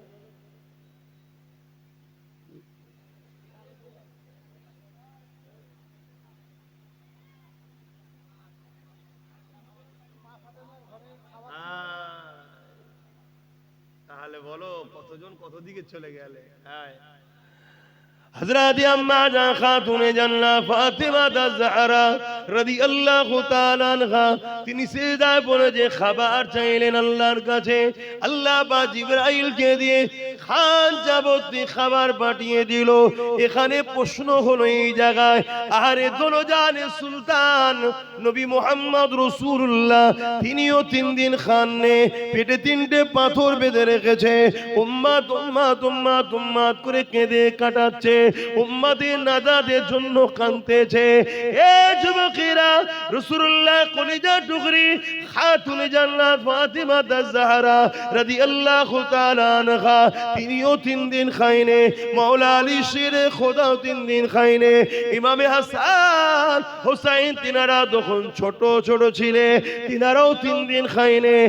একবার ভাবো, আল্লাহ তোমার আমার কারো অভাব দেয়নি, কিন্তু এরপরও সামান্য ভিক্ষা পেলে আমার বাপ ভাই মা বোনেরা একবারও ভাবার সময় নেই এই টাকাটা ভিক্ষা আসছে কোথা থেকে। মদের টাকা নয় তো, একবারও ভাবি। এই তো বললো, যেটা বললো কোনটা মহল্লার আজান কোন হচ্ছে এখন, তাহলে মহল্লার হক আদায় করে। মাইকটা বন্ধ করো, বন্ধ করতেছ। হ্যাঁ, মহল্লার হক আদায় করতে হবে। কেন? আগেকার সময় মুখে আজান হতো, এখন লাউড স্পিকার হচ্ছে অনেক দূরে। ইফতারির সময় নিজের মহল্লাটাকেই খেয়াল করা হয়, সেহরির সময় নিজের মহল্লাটা খেয়াল করা হয়, খাবার সময় নিজের মহল্লাটা লোভ, আর সেহরির সময় ওইখানটা দেরি করে দেয়, ওটা লোভ হবে নাকি? এরকমও চালাক লোক আছে। হ্যাঁ, যে বন্ধ করে দিস, হ্যাঁ বন্ধ করে দিস। ভুল বুঝছেন না তো? কেন এখন সব বড় বড় মুফতি সাহেব আপনারা, কেন এক হুজুরে খুশি আপনারা নয়, এক মৌলী সাহেব খুশি নয়। শোনো, আমাদের ইমাম কটা? ভুল বুঝবেন আমাকে, আমাদের ইমাম কটা? 4টে। কটা ইমাম? হানাফি, সাফি, মালিকি, হাম্বলি, 4টে ইমাম আমাদের। ভালোবাসেন কটাকে? জোরে বলুন। সম্মান করেন কজনকে? হক কটা? বলতে পারছেন? হকও 4টে। জান্নাত যাবে কজন? 4 জনই। মানেন কজনকে? হ্যাঁ, একজনকে। তাহলে 4 ইমামই হক, 4 জনই আহলে সুন্নাত ওয়াল জামাত, 4 জনই ঠিক, 4 জনই জান্নাতি, 4 জনকেই সম্মান করি, 4 জনকেই ভালোবাসি, কিন্তু মানি? তালেম উলামা আহলে সুন্নাত ওয়াল জামাতের পীর পীরজাদা সবাই ভালো, সবাই হক, সবাই ঠিক, যে কিন্তু মানবেন কজনকে? এটা আছে কি আমাদের? এই নেই বলেই তো আমরা পাগলা হয়ে যাচ্ছি। আমার 5 দাদু ছিল, 5টা দাদু, সব মুরিদি ফুরফুরা দাদা হুজুরের। কিন্তু যে দাদা হুজুরের বড় সাহেব দাদার সঙ্গে উঠা বসার লেনদেন, বাকি সবাইকে ভালোবাসতো, সম্মান করতো, পিয়ার করতো, কিন্তু ফলো করতে একজন। কেউ মেজো হুজুরের হাতে বায়াত, বাকি 4 জনকে ভালোবাসতো, সম্মান করতো, পিয়ার করতো, কিন্তু ফলো করতো মেজো হুজুরকে। যে সেজে হুজুরের হাতে বায়াত, বাকি 4 জনকে ভালোবাসতো, মহব্বত করতো, কেন চাচা হয়তো, কিন্তু সেজে হুজুর আব্বাজান ফলো করতো। যে নহজুরের কাছে বায়াত হয়েছে সে নহজুরকে ফলো করতো, বাকি সবাইকে সম্মান ভালোবাসতো। যে ছোট হুজুরের বায়াত, ছোট হুজুরকে ফলো করতো, বাকি সবাইকে সম্মান ভালোবাসতো। আরে মন তো একটা, কজনকে খুশি করবেন? একজন বলছে ডান দিকে যে, একজন বলছে বাঁ দিকে যে, আপনি তো মুরিদ পাগলা হয়ে যাবেন। তো সম্মান সবাইকে করব, কিন্তু মানবো একজনের কথা, এটা হবে তবে আপনার জন্য বাঁচার সুবিধা। আমার কথায় কষ্ট নিলে? এটা নীতির কথা বলছি তো, শরিয়াতের কথা বলছি তো, হিংসা করার কিছু নেই, আর রাগ করারও তো কিছু নেই। কথা বুঝে আসছে? তো হযরতে খাতুনে জান্নাত হুজুরের কথা বলছিলাম। তিনি ওই খাঞ্চা পাঠালেন হুজুরের খেদমত আমার নবীর কাছে। আল্লাহর নবী যেই খাবারটা নিয়েছে, জান্নাত তৈরি যার জন্য, জান্নাত তৈরি যার নূর থেকে, তিনি কি চিনতে পারবে না খানা কোথা থেকে এসেছে? যেই খানাটা নিয়েছে, আবার খানা থালে, খাবারটা ফলটা হোক যাই হোক, খাদ্যটা থালে রেখে দিয়ে ভেতরে এসেছে, ফাতেমা খাবার পেলে কোথা থেকে? চোখ ভরা পানি, আব্বা আমার ঘরে কিছু নাই, আল্লাহর কাছে হাত তুলেছি, আল্লাহ পাঠিয়েছে। জোরে বলুন সুবহানাল্লাহ। আমাদের বাড়ির কেউ বিপদে পড়লে আল্লাহর কাছে হাত তুললে আল্লাহ সাথ দেয়? বলবেন তো? 5 বছর 10 বছরও দোয়া করছে, হচ্ছে কেন? হযরতে হাসছো কেন? হাসার জিনিস কি? তাহলে হাসছো কেন? হযরতে মূসা আলাইহিস সালাম তুর পাহাড়ে যাচ্ছে, মন দিয়ে শোনো। যাবার সময় পাহাড়ের নিচে একটা লোকের সঙ্গে দেখা হয়েছে, যে খুব কাঁদাকাটি করছে। মূসা নবীকে দেখে মূসা নবীর কাছে অনুরোধ করছে, হুজুর আমি দীর্ঘ 40 বছর ধরে আল্লাহর কাছে একটা দোয়ার জন্য কাঁদছি, আমার দোয়া কবুল হচ্ছে না। কত বছর? 40 বছর। হুজুর আপনি যান একটু আল্লাহকে যে বলেন। মূসা নবী তো অবাক, 40 বছর! যে আল্লাহ এত দয়ালু, যে আল্লাহ এত দয়ালু, যে মূসা নবীরই একটা উম্মত একদিন শরাব পান করত, প্রতি রাত্রিরে নতুন নতুন মেয়েকে নিয়ে আসতো, একদিন সে এক গরিব মেয়ের পাল্লায় পড়ে তার উপরে দয়া দেখিয়ে তাকে নোংরা নাপাক না করে তাকে অর্থ দিয়ে বোন বলে তার সামনে তওবা করেছিল। আল্লাহ তার দরজায় লিখে দিয়েছিল গায়েবী ভাবে যে তওবাকারী, আল্লাহ একে পছন্দ করে নিয়েছে। জোরে বলুন সুবহানাল্লাহ। সেই আল্লাহ তো 40 বছর দোয়া কবুল করেনি। তো মূসা নবীকে বলছে আল্লাহ ওর দোয়াটা কবুল করেন। আল্লাহ বলছে ওর দোয়া কবুল করব না। কেন? ও হারাম খাই। কেন? কি খায়? তাহলে হারাম খেলে দোয়া কবুল? আল্লাহ মাফ করেন আমাদের। কি যে হচ্ছে, জেনে অজেনে আল্লাহই জানে। অনেকে অজানাতেও তো খেয়ে ফেলছে। এই যে বিস্কুট বাজার থেকে কিনে খাচ্ছি, ওর মধ্যে কি দিয়ে রেখেছেন কে জানে। একদিন সোশ্যাল মিডিয়ায় দেখলাম চায়ের সাথে গোবর মিশাচ্ছে। আমি সেই দিন থেকে চা খাওয়া ছেড়ে দিয়েছি। কথা বুঝে? তো এরকম হয়তো আরো কত কি করছে। তাহলে আমাদেরকে শেষ করার জন্য কিভাবে উঠে পড়ে লেগেছে। তো সেই জায়গায় আমরা কি একটু ভাবছি যে কিভাবে বাঁচবো? কমসে কম ডেলি তো তওবা করো, ডেলি তো আল্লাহর কাছে পানাহ চাও। কমসে কম ইচ্ছা করে ভুল যেন না হয়, ইচ্ছা করে যেন হারাম না খাওয়া হয়। এটা বাস্তব কথা বলছি। অনেক সময় অনেক পার্টির পক্ষ থেকে পিকনিক দেওয়া হয়, ফ্রিতে খাওয়ানো হচ্ছে। খোঁজ নিয়ে দেখেছো কিসের পয়সা? জবাই করে না, ঝটকা দিয়া না, কাটা খোঁজ রেখেছো? তুমি আমি তো গিয়ে বসে গেলাম। ভাবো আমার সোনার ভাইয়েরা, কি ক্ষতি করছি তো নাকি? যে এই হুজুরের পাল্লায় পড়লে শুকিয়ে মরতে হবে, খাওয়াই হবে না। আমি ওটা বলছি, শখ যাচ্ছে 5টা বন্ধু মিলে 200 করে টাকা এক জায়গায় দিয়ে 1000 টাকা দিয়ে মুরগি কিনে নিয়েছে, ভালো তারা নিজেরা জবাই করে একসাথে ফিস্টি করে পিকনিক করে খেলো না, কে মানা করেছে? কিন্তু ওই জায়গায় গান বাজালে হবে না, গান বাজালেই হারাম হয়ে যাবে।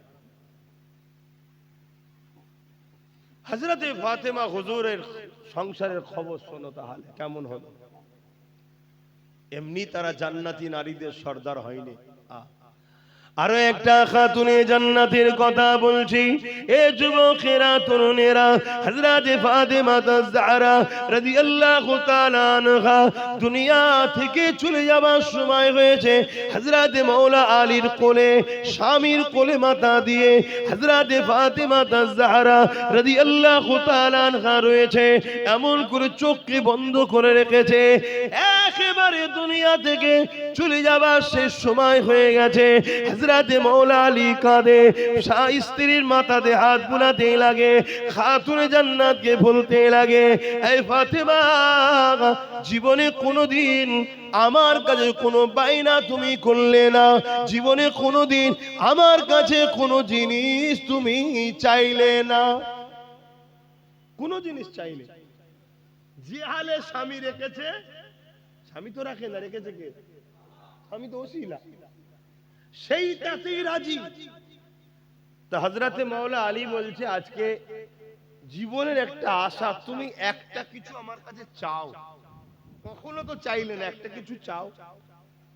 হযরতে ফাতেমা হুজুর চোখ খুললেন, মুচকে এসে বলছেন, আমার প্রাণের স্বামী, আমি গাওয়া দিচ্ছি, আপনি হলেন শ্রেষ্ঠ পুরুষ, আমি আপনার উপরে রাজি আছি। জোরে বলুন সুবহানাল্লাহ। আল্লাহ নবী বলছে, ওই স্বামীটাই হলো শ্রেষ্ঠ পুরুষ যাকে তার স্বামী সার্টিফিকেট দেয়, আমি আপনার উপরে রাজি আছি। শুনছেন তো? খাতুনে জান্নাত বলছে এই অবস্থা, আমি আপনার উপরে রাজি আছি, আপনি কেন তো মন খারাপ করছেন? তারপরেও মাওলা আলী বলছে, ফাতেমা, এটা আমার জীবনের একটা শখ, তুমি আমার কাছে একটা কিছু চাও। কোনো দিন কোনো বাইনা করেন স্বামীর কাছে, যখন যেটা এনে দিয়েছে আলহামদুলিল্লাহ। শুনছেন কি শিক্ষা দিয়েছে রাসূল তিনার কন্যাকে? আর আমার বাপ গুনা, আপনারা আপনার কন্যাকে কি শিক্ষা দিয়ে জামাই বাড়ি পাঠান? জামাই বইয়ের টেনশনে রাস্তায় অ্যাক্সিডেন্ট করে মারা যাচ্ছে, হাজার হাজার যুবক মরে যাচ্ছে পরিবারের টেনশনে, পুরুষদের হায়াত কমে যাচ্ছে, স্বামীর হায়াত কমে যাচ্ছে নারীদের অত্যাচারে। মানসিক টেনশন হলো সবথেকে বড় টেনশন। এই টেনশনের কারণে স্বামীর পুরুষরা আগে মারা যাচ্ছে, হায়াত কমে যাচ্ছে। এর জন্য কিয়ামতের দিনে বাপেদের ঘরে আল্লাহ ধরবে, কিয়ামতের দিন। কি ট্রেনিং দিয়েছে মেয়েকে? আমার কথা খারাপ লিখছেন না তো বাপ জানেরা? আমাদের প্রবাদ বাক্য একটা সমাজে আছে, কি পুরুষরা এই নারী কন্যা সন্তান পুত্র সন্তানের থেকে বাপকে বেশি ভালোবাসে। কি আছে না নাই? আর সত্য কথা, পুত্র থেকে বাপকে মেয়ে সন্তান বেশি ভালোবাসে, সত্য কথা, মিথ্যা বলছি না। কিন্তু অপরদিকে এটা খেয়াল করে দেখেছেন, 100-র মধ্যে 95টা বাপ যদি জাহান্নামে যায়, কন্যার জন্য যাবে। এটা খেয়াল করে দেখেছেন? কারণ আজকালকার কন্যাগুলো যেভাবে পার্কে ঘুরছে, যেভাবে সেলফি তুলছে, যেভাবে ফেসবুকে ছবি ছাড়ছে, যেভাবে ড্রেস করছে, এই সব জবাব বাপকে দিতে হবে। শুনছেন তো? তাহলে যেমন কন্যা বাপকে বেশি ভালোবাসে, আর বাপ যদি 100-র মধ্যে 95টা বাপ জাহান্নামে যায়, তার জন্য দোষী কে? কন্যা। কন্যা যদি সত্যিই বাপকে ভালোবাসে, তাহলে কন্যা বাপের ইজ্জত, বাপের ইজ্জত কেলে কখনো খেলা করতে পারে না। আজকে আমার বোনেরা অন্য নারীদের সঙ্গে পাল্লা দিতে শুরু করেছে, আমার বোনেরা অন্যদের সঙ্গে তাল মিলাচ্ছে। কিন্তু আমার বোনেরা জানে না, অন্য ঘরের সন্তানেরা তার মাকে বৃদ্ধাশ্রমে রাখে। এ বোন, তাদের সঙ্গে যদি পাল্লা দাও, তোমার বেটাও তোমাকে বৃদ্ধাশ্রমে রাখবে, ভালো লাগবে তো? তাহলে তুমি খাতুনের জান্নাতকে ফলো করো, তোমার বাচ্চাকে হাসান হোসাইনকে চিনাও, তাহলে তোমার বাচ্চা তোমার পা ধরে সারা জীবন পড়ে থাকবে, বৃদ্ধাশ্রমে রাখবে না। আজকে তুমি নিজের সৌন্দর্যকে দেখাবার জন্য সেলফি তুলে আপডেট করে দিলে, কাল তোমার পেটের বাচ্চাটা যদি আলেম হয়, আর দুনিয়ায় যেই ফতোয়া দিতে যাবে আর অমনি বলবে এই মৌলভী সাহেব ফতোয়া রাখ, দেখ তোর মা দেখ কি করছে, তাহলে তোমার বাচ্চাটার মাথা হ্যাট হবে না? একটু ভেবে ভেবে মা বোনেরা পা ফেলো। এই বলার অধিকার আছে তো নাকি? না মনে মনে সব রাগ করছে যে এই হুজুরের আর সাথ দেবো না, সাথ না দিলে আমি জাহান্নামে চলে যাবো নাকি? দুনিয়া আসল জায়গা নয়, লড়াই করতে আল্লাহ বলেছে করছি। সে লড়াই ধর্ম নিয়েও হচ্ছে, সমাজনীতি নিয়েও হচ্ছে, রাষ্ট্রনীতি নিয়েও হচ্ছে, সব বিষয়ে লড়াই করার ইসলাম হুকুম দিয়েছে না দেয় না? করছি। ফাইসাল্লাহ চিন্তা করি না, ফাইসাল্লাহ উপরে হয় জমিনে হয় না। ফেরাউনকে বাদশা কে বানিয়েছিল? নমরুদকে কে বানিয়েছিল? আজকে আমাদের ফেরাউন গুলোকে কে জিতাচ্ছে? এর দুটো কারণ, মোমেনের ইমানের টেস্ট হবে আর জালিম মুনাফিক মুসলমানকে শেষ করা হবে। আজকে জালিমরা যদি মোমেন মুসলমানকে মেরে ফেলে, এই মোমেন মুসলমানদের অসুবিধা আছে? এই জোরে বলেন। সেদিনে বেলাল হুজুরকে পরীক্ষা লিয়া হয়েছিল উমাইয়াকে দিয়ে, আবু জেহেলকে দিয়ে, হযরত বেলাল হুজুরের অসুবিধা ছিল? আজকেরও মোমেন যারা আছে তাদেরকে পরীক্ষা নেবে তো আল্লাহ, কিন্তু জালিম মুনাফিক যারা আব্দুল্লাহ ইবনে উবাইয়ের মতো, তাদের কিরা শেষ করে দেবে।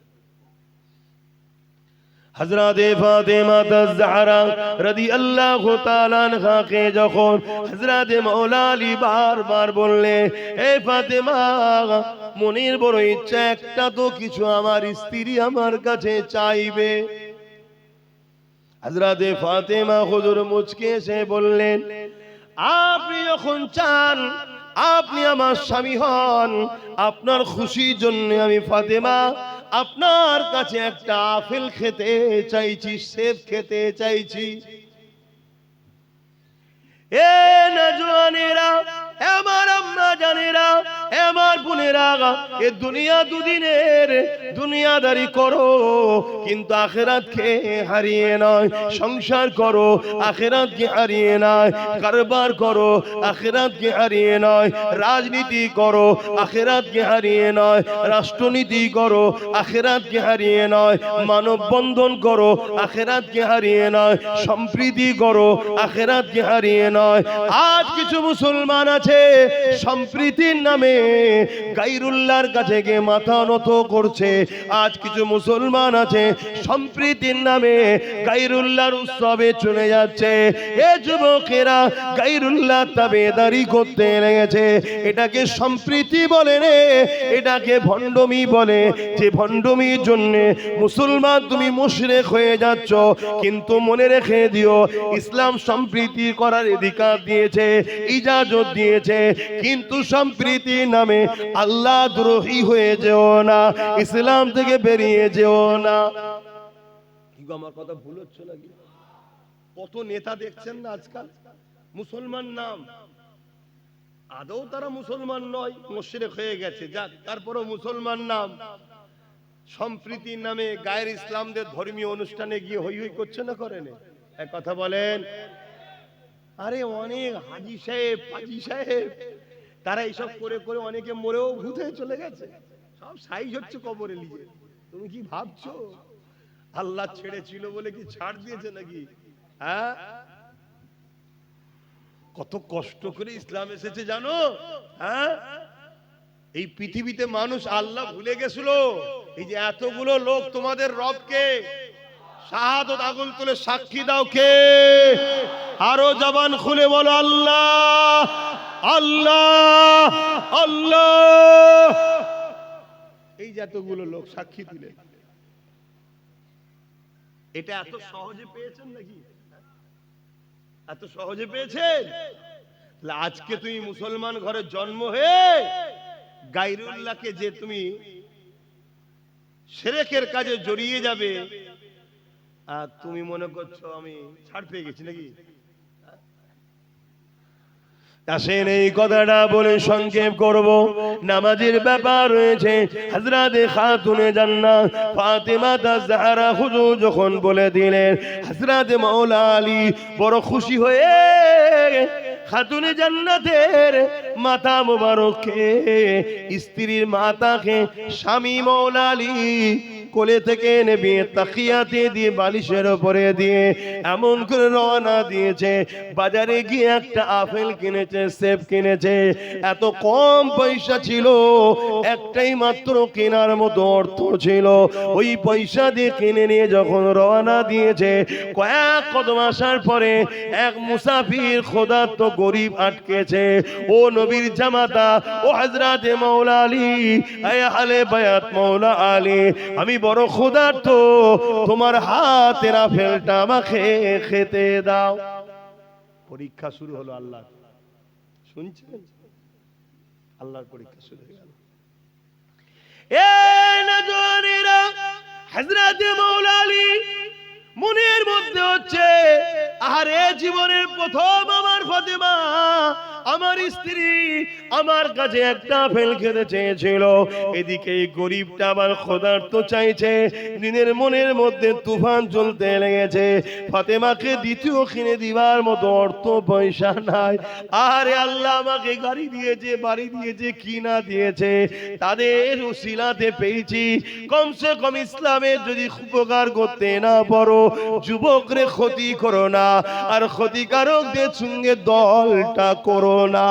এই যুবকেরা, তরুণেরা, বাঁচাবার জন্য বলছি, লিবার হয় নেবে, না নিবার হয় নাও নেবে, জবাব আল্লাহর কাছে দেবে। হযরতে ফাতেমা তাজহারা রাদিয়াল্লাহু তাআলা আনহার কথা বারবার মনে পড়ে। হযরতে মাওলা আলী শত শেষে ফয়সালা করে ফেললো। ওই ফলটাকে নিয়ে চোখ ভরা পানি নিয়ে ওই গরিব মুসাফিরকে দিয়ে দিল। মন মরা করে চোখ ভরা পানি নিয়ে হযরতে ফাতেমা হুজুরের কাছে হযরতে মাওলা আলী এসে হাজির হয়ে যায়। হযরতে ফাতেমা হুজুর হযরতে মাওলা আলীকে দেখে হাসে আর মুচকে মুচকে বলে, আমার প্রাণের স্বামী রে, ফলটা যদি আমাকে খাওয়াতেন আমি খুশি হতাম, আপনি খুশি হতেন, কিন্তু গরিবকে ফল দেওয়ার জন্য আমার আল্লাহ আমার আপনার উভয়ের উপরে খুশি হয়েছে। আরো জোরে বলুন সুবহানাল্লাহ। সেই নবীর উম্মত আমরা কখনো গরিবকে লুটতে পারি না, আর গরিবকে লুটবে মুসলমান থাকতে পারে না। এটা ভাবো, আমরা সেই জাতি জীবনের একটা বার স্ত্রী চেয়েছে একটা ফল খাওয়াতে, তার ফলটা লিও গরিবকে দিয়া জাতি আমরা। সেই জাতি আজকে গরিব এতিমের মাল যারা লোটে তাদের সঙ্গে দল করে কি করে? তাহলে আমাদেরকে কত খারাপ করে দেওয়া হয়েছে, কত ধ্বংস করে দেওয়া হয়েছে। এই জায়গা থেকে বাঁচাবার চেষ্টা আব্বাস সিদ্দিকী করছে। বলো আমি ভুল করছি? আজ আমি যে স্বপ্নটা দেখেছি, এই স্বপ্ন যদি 20 বছর আগে কেউ দেখতো, একদিন হয়তো আমরা গরিবদের সেবা করার জন্য ক্ষমতার জায়গাতে পৌঁছে যেতাম। কিন্তু যাই হোক, দেরি হলো। 5টা বছর কেটেছে, আরো 15টা বছর লাগবে। আমরা গরিব, দুঃখী, অসহায়, বিধবা, দেশ ও দেশবাসী, মুসলিম, হিন্দু সবার জন্য আল্লাহর সৃষ্টির মুখে হাসি ফুটাবার জন্য মুহাম্মদ রাসূলের গোলাম হিসাবে একদিকে যেমন দ্বীনের হেফাজত করব, অপর দিকে আল্লাহর সৃষ্টিকে হেফাজত করার জন্য আমরা এই সংগ্রাম, এই লড়াই আমরা চালিয়ে যাব। কোনোভাবে পিছপা হব না। তাতে যদি জীবন লাগে জীবন দেব, মাল লাগে মাল দেব। এই লড়াইয়ে কারা রাজি আছেন এগিয়ে যেতে হাত তুলে দেখান।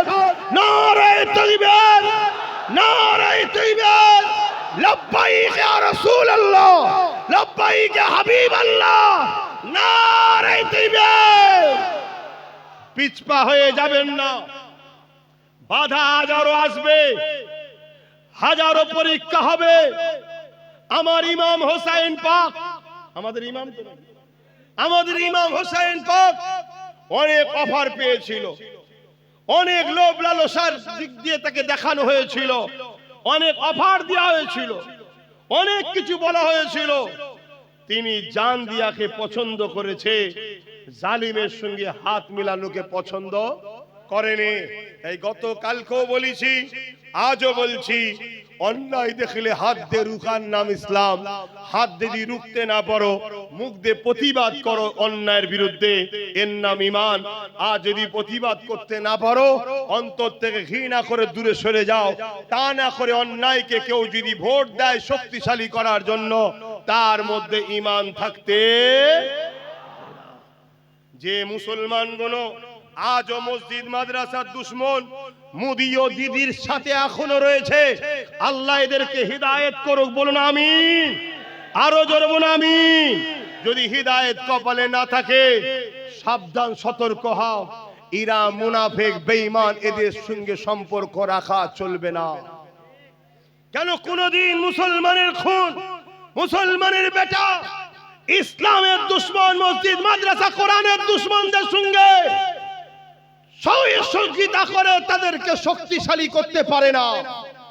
দুনিয়াদারি, রুজি রুটি, চাকরি বাকরি ছিল আলাদা বিষয়, এখন লড়াই আরো ভিন্ন বিষয়। একদিকে যেমন গরিবের হক, রুজি রুটি, চাকরি বাকরির হক, অপর দিকে এখন আমার ধর্মের দুশ্মনীরা হয়েছে, ঠিক না বেঠিক? আর একটা কথা বলে যায়, মিশকা শরীফের হাদিস, আল্লাহ নবী বলছেন, কেউ জালিম জানার পরেও তাওহীদকে শক্তিশালী করে, তার সহযোগিতা করে, সে ইসলাম থেকে বেরিয়ে যায়, সে মুসলমান, ইসলামে থাকে না। এই কেন্দ্র সরকার জালিম, এটা আপনারা মানেন হ্যাঁ কি না? হাত তুলে সাক্ষী দেবেন, মানেন হ্যাঁ কি না? হাত নামান। রাজ্য সরকারকে আপনারা জালিম মানেন হ্যাঁ কি না? কারা কারা মানেন হাত তুলে তাকান, হাত তুলে দেখান, হাত তুলে রাখবেন, হাত লম্বা করে তুলবেন। এবারে দেখুন আমাদের মধ্যে কারো হাত তুলতে বাকি আছে কিনা দেখুন, কারণ আমাদের মধ্যে মুনাফিক আছে কিনা দেখা দরকার, আছে না নাই? জোরে বলে আছে না নাই? যে মাদ্রাসা ভাঙে সে জালিম নয়? দুর্গাপুরে মমতার সরকার মাদ্রাসা ভেঙেছে না ভাঙেনি?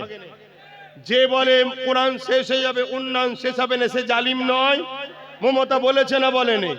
যে আমাদেরকে প্রসাদ খাইয়ে কাফের বানাতে চায় রেশনের মাধ্যম দিয়ে, সে জালিম না জালিম নয়?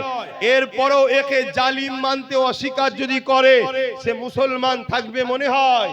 অতএব রাসূল বললেন, জালিমকে যে সাথ দেয়, অর্থাৎ একে যদি ভোট কেউ দেয়, সে ইসলাম থেকে বেরিয়ে যাবে। রাসূলুল্লাহর হাদিস, মিশকা শরীফের হাদিস। এটা জাতিকে জানানো দরকার আছে না নাই? তাই প্রত্যেকটা জায়গায় জলসা শেষে একটু বলে দিই, অসুবিধা হচ্ছে? এখন অনেকের মনে হতে পারে, হুজুর জলসাই বলেন কেন, অন্য জায়গায় বলতে পারেন, কেন বলবো না? মসজিদের ভেতরে যদি দুনিয়ার নেতাদের ক্যাডার ঢুকে যেতে পারে ইমাম সেজে, তাহলে আজকে আমি কেন বলতে পারবো না জলসাতে? এখন তো ইমামদের মধ্যে সব ইমাম রাসূলুল্লাহর নয়, সব ইমাম আল্লাহর নয়। অনেক ইমাম আছে এই জালিম শাসকদের দালাল, আছে না নাই? অনেক আছে দালাল। আমি সবাইকে বলছি না, যারা আল্লাহ ও রাসূলের পক্ষে, ওই ইমামের সম্মান ওই গ্রামের মানুষের মধ্যে সবথেকে শ্রেষ্ঠ, কেন সে আল্লাহ ও রাসূলের পক্ষে, আল্লাহর ঘরের খাদেম সে। জোরে বলুন সুবহানাল্লাহ। এই কথা বুঝছেন না, বোঝেন না? হ্যাঁ, কেউ মাইনে লিওয়ার জন্য খারাপ হয় না, কারণ মাইনে কেউ কারো বাপের টাকা দেয় না, আমাদেরই ওয়াকাফের টাকা দেয়। অতএব মাইনে লিই বলে তোর বাপের চামচাগিরি করবে এমন তো নয়, কেন তুই তোর বাপের টাকা তো আমায় দিস না, আমার বাপের টাকা আমায় দিস, ঠিক না বেঠিক? কিন্তু আমরা তোকে সাপোর্ট করে এমন জায়গায় বসিয়েছি, তুই আর তোর পরিবার মিলে হাজার লক্ষ কোটি টাকা চুরি করে মালিক হয়ে গেছিস। তাই সে জায়গায় বলে যাচ্ছি, সব ইমাম আল্লাহ ও রাসূলের পক্ষে এখন নাই। অনেক মসজিদের মধ্যে ইমাম যখন পার্টির ক্যাডার ঢুকে গেছে, নবিয়ানা মেম্বারে দাঁড়িয়ে ওই পার্টির বিরুদ্ধে আল্লাহ নবীর গোলামদের বলা দরকার আছে না নাই? তাই বলি, বাকি অনেকে বলবে কি বলবে না, সেটা তাদের ব্যাপার। কেন অনেক আছে প্রকাশ্য ক্যাডার না হলেও গোপনে গোপনে ক্যাডার, বিরোধী করতে চাই না। কেন বিরোধী করলে যদি মালটা আসা বন্ধ হয়ে যায়, মাসের শেষে রাত্রিরে গাড়ি ঢোকে, মাসের শেষে রাত্রিরে গাড়ি ঢুকছে, বস্তা করে চলে, জুতোর বাক্স করে চলে, কি অনেকে, হ্যাঁ ঠিক আছে এখানে নয় ওই জায়গায় একটা ফ্ল্যাট আমার অমুকের নামে করে দাও, এরকমও থাকতে পারে। আমেনা লালের কাছে বিক্রি হয়েছি, আমিন আর লালের জন্য লড়বো। আজ থেকে লড়ছি না আমি ওই চুচুড়ার মসজিদ তালা মেরেছিল জানেন তো? হ্যাঁ, সেই তালা খোলার সময় লড়াই করে তালা খুলেছি জানেন তো নাকি? আমি মাঝে মাঝে ভাবি যে আমার জিন্দেগিতে কোনো ভালো কাজ যদি নাও থাকে, এই একটা কাজে আমি ইনশাল্লাহ জান্নাত যাব। আর ওই দিন যতগুলো আমার সাথে ছিল ইনশাল্লাহ, আমাদের সবার অবদান নাকি, একার দ্বারা তো কোনো জিনিস বিজয় হয় নাকি, তো সবার অবদানই খুলেছি আমরা ইনশাল্লাহ। তারাও জিন্দেগিতে কোনো ভালো কাজ করেছে কি জানি না, তবে একটা ভালো কাজ, আল্লাহর ঘরে তালা খুলে নামাজের আওয়াজ করিয়েছি, বলুন সুবহানাল্লাহ। তো যাই হোক, আর কথা বলছি না, এখন নামাজ পড়তে হবে। একটু সালাম দেবো, কেউ কষ্ট পান না তো? সালাম দেবো ইয়া নবী।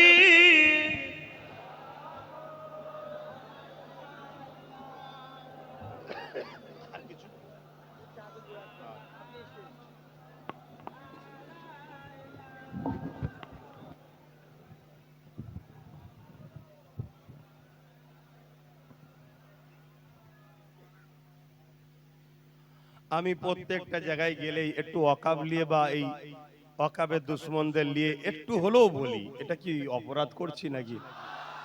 আমার তো মনে হয় জুম্মার দিন থেকে শুরু করে প্রতিটা জায়গায় সবার একটু একটু করে হলেও বলা দরকার। কেন, বাবরিকে ভুলে গেছিলাম বলেই কিন্তু ভাঙার সাহস পেয়েছিল।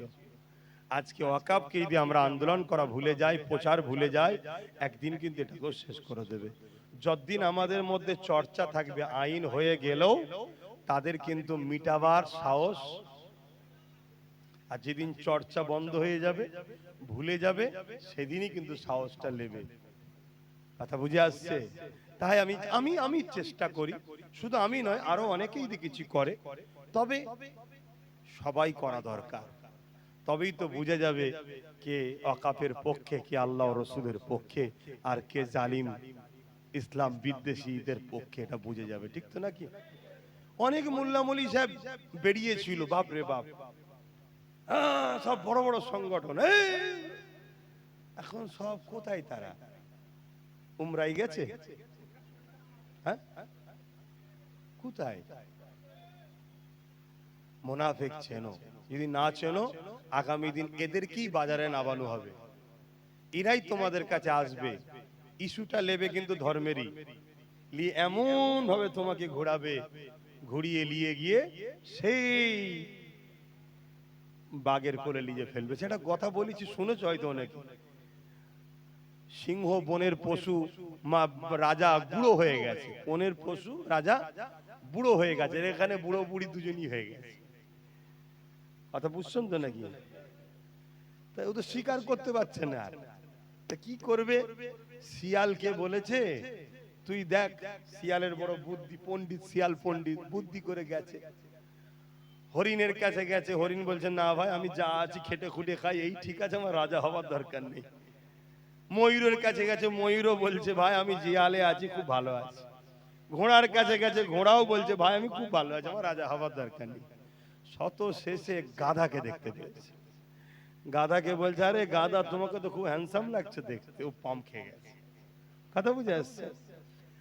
পাম খেয়ে যাওয়ার পরেই বলছে তোমার জন্য একটা খুশির খবর আছে। কি খবর?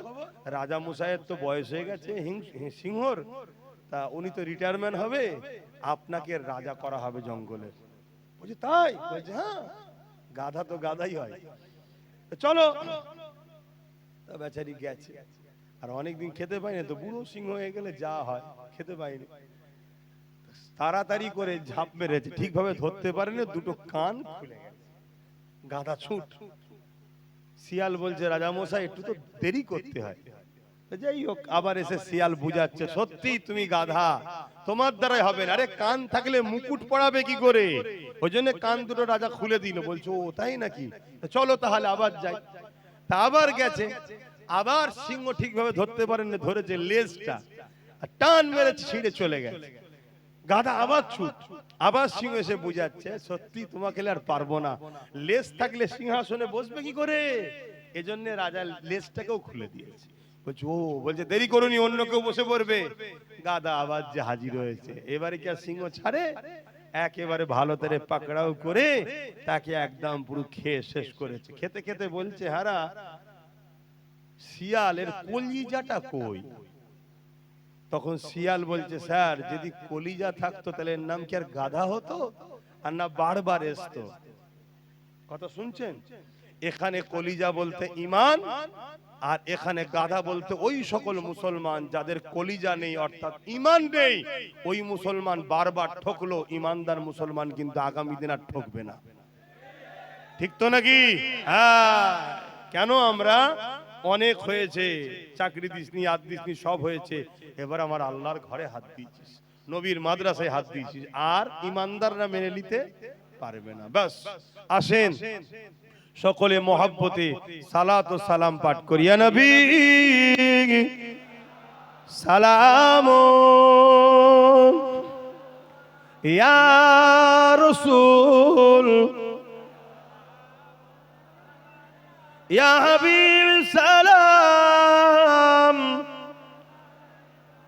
সালাওয়াতুল্লাহ।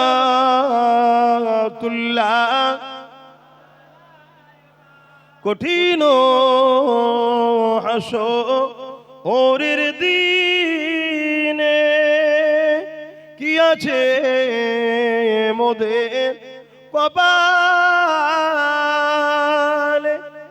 গুনাহগার উম্মাত আপনার লইবেন সঙ্গে মাহশরে। নবী সালাম ইয়া রাসূল ইয়া হাবিব সালাম সালাওয়াতুল্লাহ। পড়িল আল্লাহ আরো বাণী, পোহালো দুঃখে এর রজনী, হইল জগৎ অনুরানী, আমিনার নয়নের মনি। নবী সালাম ইয়া রাসূল ইয়া হাবিব সালাম সালাওয়াতুল্লাহ। সকলে বসেন। বালাগাল উলা বিকামালিহি কাসাবাত দুজা বিজামালিহি।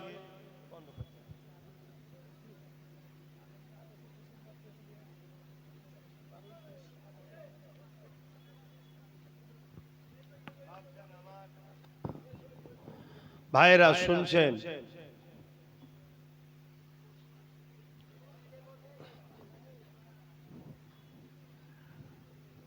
দোয়া হবে, তার আগে একটা ছোট্ট কাজ আছে, ছেলেরা একটু যাচ্ছে। কি কাজ আছে? হ্যাঁ, পকেটে একটু হাত দিতে হবে, দেবেন না? যার যা খুশি, কোনো চাপে, ভালোবেসে দান করে। কি জন্যে? সিরাতুন নবীর মাহফিল হলো, সেই উদ্দেশ্য করে যার যা খুশি একটু আলোচনা দেন, যার যা খুশি শরীক হন। আর আমি একটা, হ্যাঁ দেন, কমিটিকে দেন, কমিটি কারা আছে। আর একটা ছোট্ট কথা, আমি একটা ব্রিগেড করার স্বপ্ন আছে, জানেন তো নাকি? চেষ্টা চলছে, কিন্তু মুসলমান তো, আমি মুসলমান তো একটু হবে ইনশাল্লাহ, চেষ্টা চলছে। তো যাই হোক, যদি হয়ে যায় খবর পেলে যাবেন তো ইনশাল্লাহ? আলহামদুলিল্লাহ। শুধু যাবেন নয়, আরো প্রচার করে সবাইকে নিয়ে যাবেন। কেন? একটু মাথা দেখানো দরকারও আছে। কি? মাথা দেখানো দরকার আছে। তো শেষ কথা হলো এটাই, আমার ছোট ভাই নওশাদ রাজনীতি করে, জানেন তো? ভুল কিছু করছে না তো?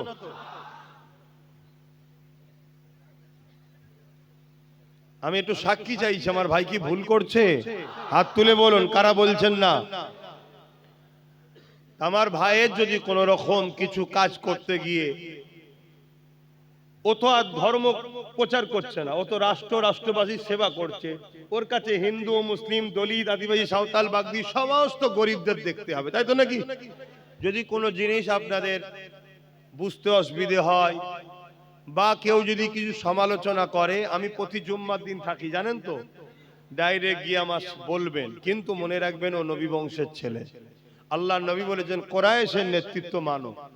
আজকে সে যখন নেতৃত্ব দিচ্ছে তার সাথ দেওয়া দরকার আছে না না? আমার ভালোবাসার বাপ মার কাছে জিজ্ঞেস করছি, সাথ দেওয়া দরকার আছে না না? আমার আব্বা আম্মা ভাইয়েরা বোনেরা, আপনাদের কাছে এতটুকু আমার আশা, বাপ হয়ে ছেলে হয়ে বাপকে বলতে পারি তো, ভাই হয়ে ভাইকে বলতে পারি তো, ছেলে হয়ে মাকে বলতে পারি তো, ছেলে হয়ে বোনকে বলতে পারি তো, আপনারা আমার ভাইয়ের সাথ দেবেন, আমার কথা রাখবেন? একটু সাক্ষী দেন আরো একবার, হাত লম্বা করে তোলেন। এবারে দেখুন আমার ভালোবাসার লোক ছাড়া অন্য কেউ ভেতরে আছে কি? একটু হাত তোলেন লম্বা করে, হাত তুলে রাখেন। আলহামদুলিল্লাহ। কেন এটা বললাম? যে ভাই তুই যখন পছন্দ করিস না, তুই তোর টেলে থাক না ভাই, কি তুই কেন মুনাফিকি করতে আমাদের মধ্যে ঢুকিস? এই মুনাফিক গুলো চিনা দরকার আছে না নাই? হ্যাঁ, না চিনলে অসুবিধা আছে রে বাবা, কাতার ভাগ করতে হবে। দলে মুনাফিক ঢুকলে বিরাট বড় ক্ষতি, তুমি জানো না? বিরাট বড় ক্ষতি। ইসলামের যুগে যুগে সব থেকে বড় ক্ষতি করেছে মুনাফিক মুসলমান। প্রকাশ্য দুশমনরা ক্ষতি করতে পারেনি, মুনাফিক মুসলমানরা করেছে। আর তোমরা যতটা না ভালোবাসো তার থেকে বেশি ভালো মা বোনেরা বাসে, কেন তাদের ভাই তাদের সন্তানের মতো, আর মায়ের জাতের মন তো এমনি নরম হয়, তাই তো নাকি? হ্যাঁ, আশা করছি তারাও আলহামদুলিল্লাহ আমাদের সাথে আছে। কথা বুঝে আসছে? এখন আপনারা একটাই প্র্যাকটিস করুন শুধু, সেই প্র্যাকটিস হচ্ছে চোর ধরা প্র্যাকটিস, চুরি না হয়ে যায়। কেন গতবারে অনেক চুরি হয়ে গেছিল ভাই, কথা বুঝে আসছে? এই চোর ধরা প্র্যাকটিসটা করুন। আর চোরকে বাইরে থেকে আসবে না, চোর কিন্তু হুবাহুব আমাদের মতনই দেখতে, এই মুনাফিক মুসলমানদের মধ্যেই আছে। কথা মাথায় ঢুকছে তো? কারণ এই লড়াই আপনার ওই বাচ্চাটা মাথা তুলে বাঁচবে কিনা সে লড়াই একটু মাথায় রেখে দিও। আমি পীরের ঘরের আওলাদ, আরো 50 জনের মতো আমি বাবারা করে আমি চলে যেতে পারতাম, কিন্তু আমি এটা করি না। কথা বুঝে আসছে? কেন আমি চাই আল্লাহ, আমি তাদেরকে খারাপ বলছি না, নাউজুবিল্লাহ, ভুল বুঝবেন না। একটা স্কুলে অঙ্ক আছে, ভূগোল আছে, ইংলিশ আছে, হিস্ট্রি, অনেক কিছু সাবজেক্ট আছে, তো এক এক শিক্ষক এক একটা পড়ায়, তো বাকিরা সব একটা একটা পড়াচ্ছে, সবাই সবার জায়গায় ভালো, কাউকে আমি খারাপ বলছি না। কিন্তু আমি চাই আপনারা দুনিয়া ও আখিরাতের যাতে কল্যাণ পান। শুধু আখিরাতে কেন, রব্বানা আতিনা ফিদ দুনিয়া হাসানাতুন ওয়া ফিল আখিরাতি হাসানা, দুনিয়া ও আখিরাতের কল্যাণ যাতে পান, তার জন্য আমি আপনাদেরকে একটু বুঝাই, এতে আপনারা কষ্ট পান না তো? যাই হোক, আমি সংক্ষেপ করব, আপনারা যা যা খুশি শরীক হয়েছেন।